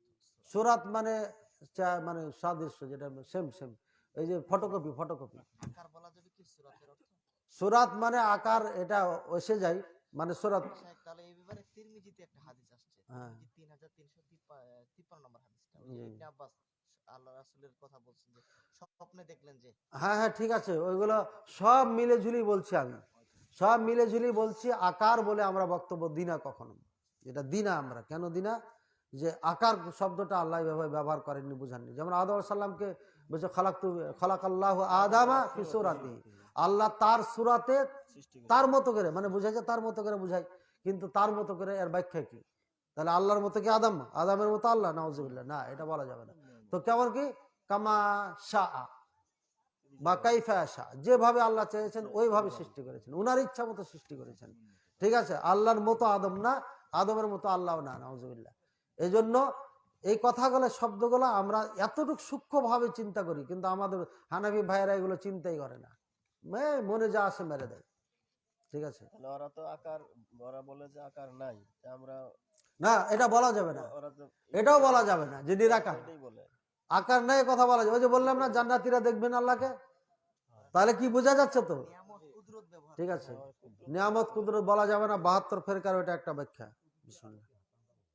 যাই হোক, লাইসা কামিসলিহি শাই, ওইটা মাথায় রাখলে আর বেশি ভেজাল হবে কুদরতি না। হাত বলা যাবে কি তার তাহলে? মতো সে। জি কুদরতি হাত বলা যাবে? জি না, কুদরতি হাত, কুদরতি পা, এগুলো বলা যাবে না। এগুলো বললে কাফের হয়ে যাবে, আয়াতের অপব্যাখ্যা করা হচ্ছে। আর এইসব চিন্তা চেতনা থাকার জন্যই এই 72 দল জাহান্নামী। এগুলো আগেই ফতোয়া দেওয়া হয়ে গেছে, এই যে ওলামায়ে কেরামের। টান দিয়ে দেখে নেবে। একটা আরবিতে বই আছে কিছু বলতে এ চাচ্ছেন? বিষয়ে। জি, মাথাবিলাতে বলে পীরে কামেল, এটা কি সঠিক? এসব শব্দের উপরে আসলে আমরা- পীরে কামেল, বুড়া কামেল, যদি থুসথুসে বুড়া হয়ে যায় তাহলে তো কামেল হয়ে গেছে ও। ওরা নাকেশ নাই, কখন মরবে সে জানে। এই মরবেশটা ঠিক আছে, কিন্তু ইমানে কামেল, আকীদায়ে কামেল, আমলে কামেল, এটা ডাহা মিথ্যা কথা। যতগুলা পীর আছে, যারা সাইনবোর্ড লাগিয়েছে আমি পীর, কামেল পীর, এরা সম্পূর্ণ গলা জাহেল ইহুদিদের দালাল। এরা কোনো ধরনের আমল নাই, এরা আসলেই ধোকা দিচ্ছে দেশি মানুষকে। কারণ যারা আল্লাহর ওলি, এরা আল্লাহর ওলি না। এক কথা বলতে পারে, এরা আল্লাহর ওলি না, শয়তানের ওলি। বলে কেমনে এত বড় কথা বললেন? জি, যারা আল্লাহর ওলি হবেন তারা কখনো বলবেন আমি আল্লাহর ওলি, কখনোই দাবি করবে না। সুতরাং যারা দাবিদার পীর, আল্লাহর ওলি মনে দাবি করে, এরা কেউ আল্লাহর ওলি না, এরা শয়তানের ওলি। এই দলটাই হচ্ছে ওই ইহুদিদের দল, যারা ওলির নাম ধরে পোশাক পরে এসে মানুষকে ধোকা দিচ্ছে। ওই দল এখনো চলছে, সিলসিলা ওইটাই। জি, মনে হয় বাকি প্রশ্ন খুব বেশি জরুরি বা এরকম কিছু না। বলে দেন, ফাটাফাট বলে দেন। মসজিদে নববীতে 20 টাকার তারাবি আসলেই হয় কিনা? হ্যাঁ, এর ভালো প্রশ্ন তো, আপনি লজ্জা পাচ্ছেন কেন? এইগুলো যদি আমরা সমাধান না দিই তো কে দিবে? হ্যাঁ, কাবাতে, মসজিদে নববীতে, এই দুইটি ঘরে, দুইটি মসজিদে 20 রাকাত করে হয় 20 দিন পর্যন্ত। কয় রাকাত করে হয়? 20 দিন পর্যন্ত। 20 দিনের পর 21শে রাত যেটা হয়ে যায়, সেদিন থেকে নিয়ে আরো 10 রাকাত বৃদ্ধি করে দেওয়া হয়। কত হলো? তাহলে বোঝা গেল এখানে 20 রাকাত নির্ধারিত না। তো 20 রাকাত কেন করা হয়? এর কয়েকটা জব। একটা খাঁটি জব যেটা 1 নম্বর যাকে দেওয়া যায়, সেটা হচ্ছে এটা রাষ্ট্রীয় মসজিদ। বাইতুল মোকাররম যেমন জাতীয় মসজিদ, কাবা মসজিদে নববী হচ্ছে রাষ্ট্রীয় মসজিদ। রাষ্ট্র চিন্তা ভাবনা করে যেটা ভালো মনে করেন সেটা ফয়সালা দিয়ে দেন। তবে আলেমদেরকে নিয়ে জায়েজ আছে 20, হ্যাঁ জায়েজ আছে, তাহলে 20 রাকাতই চল, বাস অর্ডার হয়ে গেছে। জায়েজ আছে বলে হ্যাঁ আছে, আমরা বলছি জায়েজ আছে, কথা বলছেন। কিন্তু 8 রাকাত নাই 20 রাকাতই তারাবি, এটা বলা জায়েজ নেই। 8 রাকাত নাই 20 রাকাতই তারাবি, এটা বলা জায়েজ নেই। 20 রাকাত পড়া জায়েজ আছে, 30 রাকাত পড়া জায়েজ আছে। 8 যখন বাদ দিবেন তখন আনলিমিটেড করা যাবে না। কিন্তু 20 কেন করেছেন? যে এক পারা কোরআন খতম করলে 10টা পাতা আছে, পৃষ্ঠা আছে 20টা, 1 পৃষ্ঠা করে পড়লে 20 রাকাতে শেষ হয়ে যায়। এইটা সুবিধার্থে এই 20 রাকাত চালু করা হয়েছে। 1 নম্বর জবাব হলো। 2 নম্বর জবাব হচ্ছে যে কাবা মসজিদে নববীতে আপনার রমজান মাসে সারা রাত দোকানপাট খোলা থাকে, প্রায় সারা রাত খোলা থাকে। কমপক্ষে তারাবি সালাত শেষ হওয়া পর্যন্ত, মসজিদে নববীর দরজা লক হওয়া পর্যন্ত খোলা থাকে। আর কর্মচারী প্রত্যেকটি দোকানে নিম্নত 2 জন আছে, কাজে একজন 10 রাকাত পড়ে চলে যায়, আর একজন এসে পড়ে বাকিটা। এই ব্যবসায়ীদের সুবিধার্থে আপনার 20 রাকাত চালু করা হয়েছে। কেউ কেউ বলেছেন যে এখানে আরো চালু করা হোক। এক সময় 200 বছর 41 রাকাত সালাত পড়া হয়েছে তারাবি। কত বছর? মসজিদে নববীতে 200 বছর 41 রাকাত করে পড়া হয়েছে। এর মানে কি? এটা নির্দিষ্ট না, কিন্তু নির্দিষ্ট ভাবে রাসূলুল্লাহ সাল্লাল্লাহু আলাইহি ওয়াসাল্লাম কত রাকাত পড়েছেন? 8 রাকাত পড়েছেন। আচ্ছা শাইখ, 1 মিনিট, মানে ওই যে 40 বা 41 রাকাত পড়লো, এক ইমামে পড়ে না ইমাম আলাদা? সেই ইতিহাস কোথাও কোনো কিতাবে ধরা নেই, ওদের আমার দরকারও নেই। ঠিক আছে, আমি আগে বলেছি 8 রাকাত যখন ওভারটেক করবেন তখন আর লিমিটেড নাই, আনলিমিটেড পড়বেন। 2 করে যত পারেন তত পড়েন। এটা হলো ফতোয়া। কেউ 20 যে থেমে গেছে, থামো, কিন্তু 8 রাকাত কেউ অস্বীকার করতে পারবে না। রাসূলুল্লাহ সাল্লাল্লাহু আলাইহি ওয়াসাল্লাম সারা জীবনে 8 রাকাত পড়েছেন। আবু বকর রাদিয়াল্লাহু তাআলা আনহু সারা জীবন 8 রাকাত পড়েছেন। ওমর রাদিয়াল্লাহু তাআলা আনহু সারা জীবন 8 রাকাত পড়েছেন। ঠিক আছে, ওমর রাদিয়াল্লাহু তাআলা আনহুকে বলা হয় যে 20 রাকাত চালু করেছেন। মিথ্যা কথা এটা। 20 রাকাতের হাদিস দুর্বল, 8 রাকাতের হাদিস সবল। কাজে 8 রাকাত ওমর রাদিয়াল্লাহু তাআলা আনহু পড়েছেন। এরপরে বহুদিন পরে আসা মানুষের এই চিন্তা চেতনা সব দেখে শুনে এটা করেছেন। মসজিদে নববীর ওয়ালের সাথে লাগানো মসজিদে আবু বকর উমর আছে, মসজিদে বেলাল আরেকটু দূরে যে আছে, ওদিকে মসজিদে বুখারী আছে, ওদিকে মসজিদে ইসাবা আছে। আমি দেখতে পাচ্ছি, আপনারা দেখতে না পান, কারণ এদিকে পশ্চিম কোন দিকে আমি জানছি না, এদিকে মনে হয় না, উল্টা পাল্টা হচ্ছে। কিন্তু আমি মসজিদে নববী দেখে বলছি, একেবারে ওয়ালের সাথে সামান্য ডিস্টেন্সে। আর মসজিদ আবু বকর উমর তো একেবারে ওয়ালের সাথে লাগানো। ঠিক আছে, এই মসজিদগুলোতে 8 রাকাত হয়। এক কথা, মসজিদ নববী কাবা বাদ দিয়ে আশপাশে যত মসজিদ আছে, গোটা সৌদি আরব না, আরবি ভাষায় যারা কথা বলে সমস্ত দেশগুলোতে 8 রাকাত হয়। বুঝছেন? তাহলে কোনটা করবেন? এই মাযহাবী ভাইরা বলে যে তারাবি কমাই দিয়েছে। আরে তোমাদের মতো হাডুডি খেলার থেকে 2 রাকাত পড়া অনেক ভালো। তোমাদের মতো তারাবি সালাত পড়ার থেকে আলে হাদিস যদি 2 রাকাতও পড়ে তোমাদের থেকে কোটি গুণে ভালো। ফতোয়া নিয়ে না, তোমরা এলা সালাত পড়ো নাকি? তোমরা তো তামাশা করছো। আল্লাহর সামনে দাঁড়িয়ে তো ফরজ নামাজটাই পড়তে পারো না। 4 রাকাত সালাতকে 4 মিনিটে শেষ করে এই মূলগুলো, আর আমাদের 10 মিনিটের আগে শেষ হয় না। 4 রাকাত সালাত যদি পড়ি আমরা, নিম্নে 10 মিনিট লাগে। আর তোমরা এমন সালাত পড়ো আল্লাহর সামনে দাঁড়িয়ে হাঁটাকাট হাডুডি খেলতে লাগে। বাহ, বেড়ি খাচ্ছে, দোকানে বসে আড্ডা মারছে, হুজুর ওষুধ বিক্রি করছে, হুজুর পান জর্দা বিক্রি করছে। ঠিক আছে, ওইদিকে তাড়াহুড়া নাই। মসজিদে যেমন ঢুকলো তেমন ঘাটে। আমি মাগুরা গেছিলাম মাহফিল করতে বহুদিন আগে। মসজিদে সালাত পড়লাম ইমামের পিছনে, সালাত হয়নি, আমার সালাত হয়নি। আমি এত দ্রুতগামী এবারত পড়তে পারি, তারপরও আমি তার সাথে কিছুই পড়তে পারিনি। পরে আমি আবার সালাত পড়লাম, দেখি যে উঠছে না। আমি মনে করছি ওজিফা টজিফা পাঠ করবে, পরে দেখলাম যে পালিয়ে গেল। ধরতে পারলাম না, না তো তখনই ধরতাম আগে। জি, মেয়েদের নাক কান ছিদ্র করা কি যাবে কিনা? 8 রাকাত 20 রাকাতের খবরটা বুঝেছেন তো? গোটা দেশে যখন 8 রাকাত, এখানে 20 রাকাত, তাহলে বুঝে নিতে হবে এর মধ্যে কিছু কিছু রাজ আছে, কিছু কারণ আছে। কারণ এখানে হানাফি যায়, এখানে অমুক দেশ থেকে যায়, হ্যাঁ, ওদেরও মনটা খুশি হবে। আর বাকি যে কারণগুলো বললাম সেটা। জি, বলেন বলেন। এভাবে আপনি কথা বলতেছেন কেন বারবার? কোনো কি বাকি থাকছে? বাকি আছে, তা এখানে তো শেষ করতেছেন, আমার হাতে তো এখন আছে তো। আছে তো আছে, এইভাবে বলেন। কথা বলতে হয় নাকি বারবার? আজ শুধু 2-1টা ছুটে থাকলে থাক না ভাই, মাহফিল কি আজকে শেষ নাকি? আর কোনটা শো করতে হয় সেটা তো আমাদের আদে। এটা একটু সেন্স আল্লাহ আমাকে দিয়েছে। আপনি বারবার বলছেন কথা। সংক্ষিপ্তভাবে দেন ওস্তাদ জি। জি জি, মেয়েদের নাক কান ছিদ্র করা এটা কি ঠিক? যাবে যাবে, একবার না 3-4 বার করবেন, 4 রাকাত বিশিষ্ট কিন্তু সালাত অন্য পুরুষ জেনে না দেখে, সাবধান। স্ত্রীকে যত সাজাবেন সাজান, ওর নাক কান কেন, ওর চোখও দিয়ে দেন পারলে, সমস্যা নেই, কিন্তু বেগানা পুরুষ যেন না দেখেন, না তো এমন বেড়ান দিবে স্বামীর 12টা বাজবে, স্ত্রীর তো বাজবেই। ঠিক আছে? 4 রাকাত বিশিষ্ট সালাতের দ্বিতীয় তৃতীয় রাকাতে সূরা ফাতিহা ছাড়া অন্য কোন সূরা পড়া যাবে কিনা? সুন্নাত যদি হয়, নফল হয়, তাহলে সব রাকাতে মিলাবেন। আর ফরজ সালাত হলে শুধু 2 রাকাত, প্রথম 2 রাকাতে, লাস্টে 2 রাকাতে মিলাবেন না। তবে যদি মিলিয়ে ফেলেন, যদি সুন্নাত নামাজে না মিলান, সালাত হবে কিনা, হয়ে যাবে, সমস্যা নেই। আমাদের সমাজে প্রচলিত সালাত ও মিলাদ কিয়াম হয়, এই অবস্থায় কি মসজিদ মাহফিলে টাকা দেওয়া যাবে? যেই মসজিদে মিলাদ কিয়াম হয়, চারানাও দেওয়া যাবে না, 4 পয়সা দেওয়া যাবে। বুঝলেন? এটা সামনে আনার দরকার। অত্যাচার তো হবেই, রাসূলুল্লাহ সাল্লাল্লাহু আলাইহি ওয়াসাল্লামের প্রতি হয় নাই, নিজের দেশ ছেড়ে দিলেন। আপনি এত সহজে জান্নাত কেমনে চান? জান্নাত নিতে হলে তো মায়ের খেতে হবে। আমরা শুধু বক্তারা মায়ের খাবো, আপনারা খাবেন না? মাইক কেড়ে নিচ্ছে, অপমান করতেছে, আর আপনারা এত আরামে দিন কাটাবেন, মানে 2-4 বার মার খান না কেন? রাসূলুল্লাহ সাল্লাল্লাহু আলাইহি ওয়াসাল্লামের পাশে যে দাঁড়াতে পারবেন, আপনার দ্বন্দ্ব শহীদ হয়েছে, আর আমাকে মায়ের খেয়ে আসতে হয়েছে, রক্ত বের হয়েছে, এই যে দেখেন।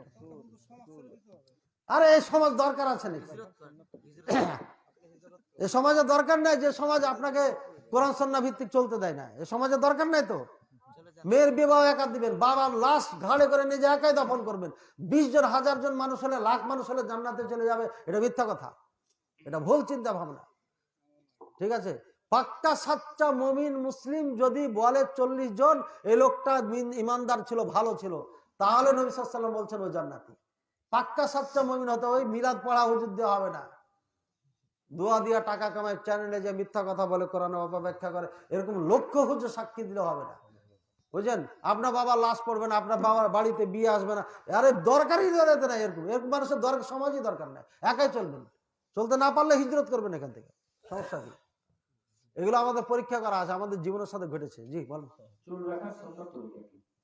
এই যে আমরা যেভাবে রেখেছি, টুপি খুলবো, চারিদিকে সমান রাখবেন। আর আপনার সন্তানরা যেগুলো করতেছে, এগুলো কাফেরদের অনুসরণ করছেন, রাসূলুল্লাহ সাল্লাল্লাহু আলাইহি ওয়াসাল্লামের হাদিসের বিপক্ষে কাজ করছেন। সুতরাং সাবধান হবেন, তাদেরকে সতর্ক করবেন, কঠোর হাতে দমন করবেন। এই চুল কাটার জন্য টাকা দিবেন না, ঠিক আছে? পর্দা পুশিদা করবেন, মেয়েদেরকে, স্ত্রীদেরকে বাসা বানাবেন পর্দা আকার ভাবে, যাতে যেই সেই বাসায় ঢুকতে না পারে। মেয়েদের ছেলেদের শিক্ষা দিবেন মাদ্রাসায়।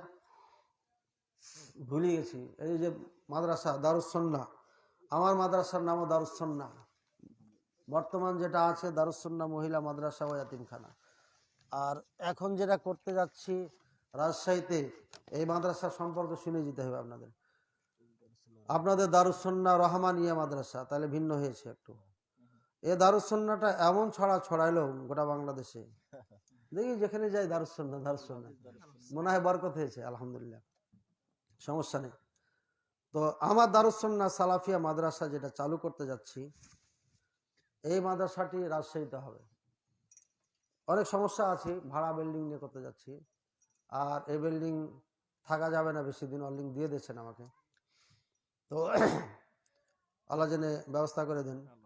এই মাদ্রাসায় যাদেরকে ছোট থেকে নেওয়া হবে, এটাকে মিজান ক্লাস বলা হয়, আর বাংলাতে ক্লাস 5, এই 5 থেকে নেওয়া হবে।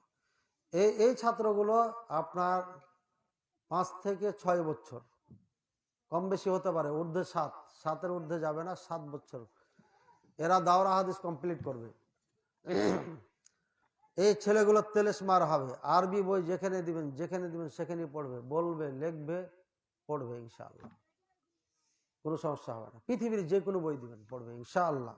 এভাবে যোগ্য করে তাকে তৈরি করা হবে। আল্লাহ যেন কবুল করেন, দোয়া করবেন ইনশাআল্লাহ। আর একটা ব্যাচ থাকবে যারা মুলবি হয়ে গেছেন কিন্তু দুর্বল। আচ্ছা, এই মিজান 5 ক্লাসের জন্য সুযোগ আছে, যারা হাফেজে কোরআন, যারা দাখিল আলেম পাস, তাদের জন্য। মাদ্রাসায় পড়েছে, মিজান পড়েছে, নাবিমির পড়েছে, দুর্বল, তাদের জন্য এই ক্লাস। আর একটা ক্লাস থাকবে আলেমদের জন্য, এরা আধা আলেম, এদের জন্য 1 বছরের কোর্স থাকবে। এই 1 বছর পড়ার পরে ওই যে ভয় ভীতি আছে আরবি পড়ার, এটা দূর হয়ে যাবে ইনশাআল্লাহ। তৃতীয় ব্যাচ যেটা থাকবে, এটাকে কওমি মাদ্রাসার হুজুররা পিএইচডি বলে, আর দাওরাকে মাস্টার্সের মান তো সরকার দিয়েছে। এই পিএইচডিটা হবে তাখাসসুস ফি উলুমুল হাদিস, হাদিস শাস্ত্রের উপরে একজন বিজ্ঞ আলেম কিভাবে হবে, এই বিষয়ে এখানে পড়ানো হবে। এই 3টা ব্যাচ এবছর শুরু করতে যাচ্ছি।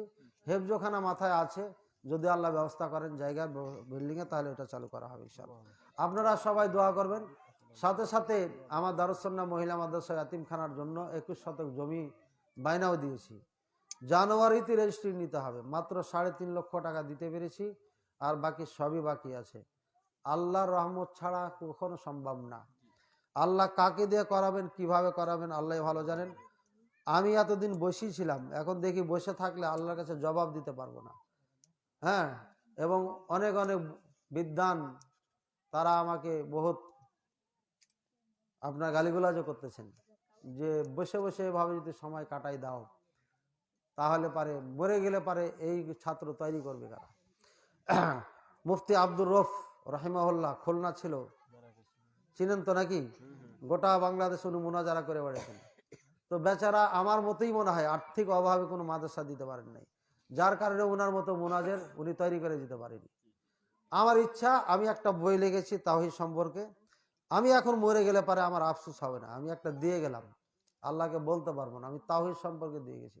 আর বাকি গেলা আপনারা এমনি পাবেন বই থেকে ইনশাআল্লাহ। এজন্য আমি আনন্দিত, যেদিন আমি কিছু ছাত্র আপনাদেরকে উপহার দিতে পারবো, সেদিন কমপক্ষে একটা আলেম যদি তৈরি করতে পারি আমার মতো মনের মতো করে, সেদিন আমি বলবো যে আল্লাহ আমি একটা পেরেছি, এখন আর আফসোস হবে না মরে গেলে। তো আমি দোয়া করছি, আপনারা দোয়া করবেন, আল্লাহ যেন আমাকে তৌফিক দান করেন। এমন আলেম তৈরি করব যারা গোটা বাংলাদেশ ছড়িয়ে যাবে, গোটা বাংলাদেশের প্রতিটি গ্রামে গ্রামে, না হলে ছোট ছোট একটা মাদ্রাসা কায়েম করবে, আর বড় মাদ্রাসা কায়েম হবে প্রতিটি থানায় থানায় ইনশাআল্লাহ। প্রতিটি থানায় থানায় একটা একটা করে মাদ্রাসা আমার ছাত্র দিয়ে চোখে দেখে যেন আমি যেতে পারি, এই দোয়া করবেন ইনশাআল্লাহ। আল্লাহ যেন আমাকে তৌফিক দান করেন। জি, আমাদের মানুষ কেউ মারা গেলে বলা হয় যে মরহুম, মরহুম। মারহুম মানে যাকে ক্ষমা করে দেওয়া হয়েছে। আমরা কেউ কি জানি ওকে ক্ষমা করা হয়েছে? কাজে এই শব্দটা ভুল ব্যবহার হচ্ছে আমাদের, এটা ব্যবহার না করাই উচিত। বলবেন কি রহিমাহুল্লাহ, আল্লাহ তার প্রতি দয়া করুন, ঠিক আছে? মারহুম মানে দয়া করা হয়েছে, মাগফুর মানে ক্ষমা করে দেওয়া হয়েছে। এটা স্বর্গীয় খ্রিস্টানরা হ্যাঁ, স্বর্গীয়, আমরা বললাম তো এইগুলো ভাষা আমাদের থেকে আসে নাই, বেদাতীদের থেকে এসছে। এই জন্য এগুলো ব্যবহার না করাই উচিত। আল্লাহ আমাদের তৌফিক দান করুন। আজকে এখানে শেষ করছি। আল্লাহ পাক রব্বুল আলামিনের কাছে দোয়া করি আল্লাহ যেন আপনাদেরকে আমাদের সবাইকে কবুল করে নেন, আর এই দারুস সুন্নাহ মাদ্রাসার পাশে থাকবেন, মাদ্রাসার সাথে কখনো দুশ্মনী করবেন না। আমি জানি যেখানে একটা মাদ্রাসা হয়, একটা না একটা লোক তার বিপক্ষে হবেই হবে, সব জায়গাতে আছে এমন। লিকুল্লি মুসা ফেরাউন, প্রত্যেক মুসা, যেখানে মুসা ওখানে ফেরাউন, যেখানে নমরুদ ওখানে নাকি ইব্রাহিম আলাইহিস সালাম ওখানে নমরুদ, যেখানে মোহাম্মদ সেখানে আবু জাহল উতবা সাইবা। কাজী আবু জাহলের পাঠ কেউ নেবেন না, মাদ্রাসার ব্যাপারে পরামর্শ দিবেন, সহযোগিতা যা পারবেন করবেন। যদি দেখেন যে না আমাকে করে অ্যালাউ করছে না, তাও করবেন। যদি দেখেন যে না সহ্য হচ্ছে না, আমার এক দুশ্মনের ছেলে মাদ্রাসা দিয়েছে, সহ্য হচ্ছে না, তখন চুপ থাকবেন। তার দ্বারা যদি ইসলামের কাজ হয়, কাজে আপনি বিরোধিতা করে পাপ করবেন কেন? কাজে এই কাজটা কখনো আপনারা করবেন না। আল্লাহ পাক রব্বুল আলামিন যেন আমাদের তৌফিক দান করেন। মাদ্রাসার পাশে থাকবেন, মাদ্রাসার দুঃখের সুখে দাঁড়াবেন, গরিব ইয়াতিম বাচ্চারা আসবে তাদের জন্য আপনারা সহযোগিতা করবেন। শীতকালে পোশাক থাকবে না, শীতের পোশাক দিবেন। অনেক মাদ্রাসা আপনার দেখবেন অভাবে ছটফট করছে, আর অনেকে আবার টাকা রাখার জায়গা পাচ্ছে না। এগুলো খেয়াল রাখবেন, যেখানে যেমন দরকার আছে ওখানে দিবেন, যে যেমন আলেম তাকে তেমন দিয়ে হেল্প করবেন, যাতে করে আলেমে দিন তৈরি হয়। আলেম হলে পারে বক্তা হবে। আমি জীবনে বক্তৃতা দেওয়ার জন্য প্র্যাকটিস করি নাই, আমার ভাইও মনে হয় করেন, অটোমেটিক বক্তা হয়ে যাবে এলেম থাকলে, অটোমেটিক।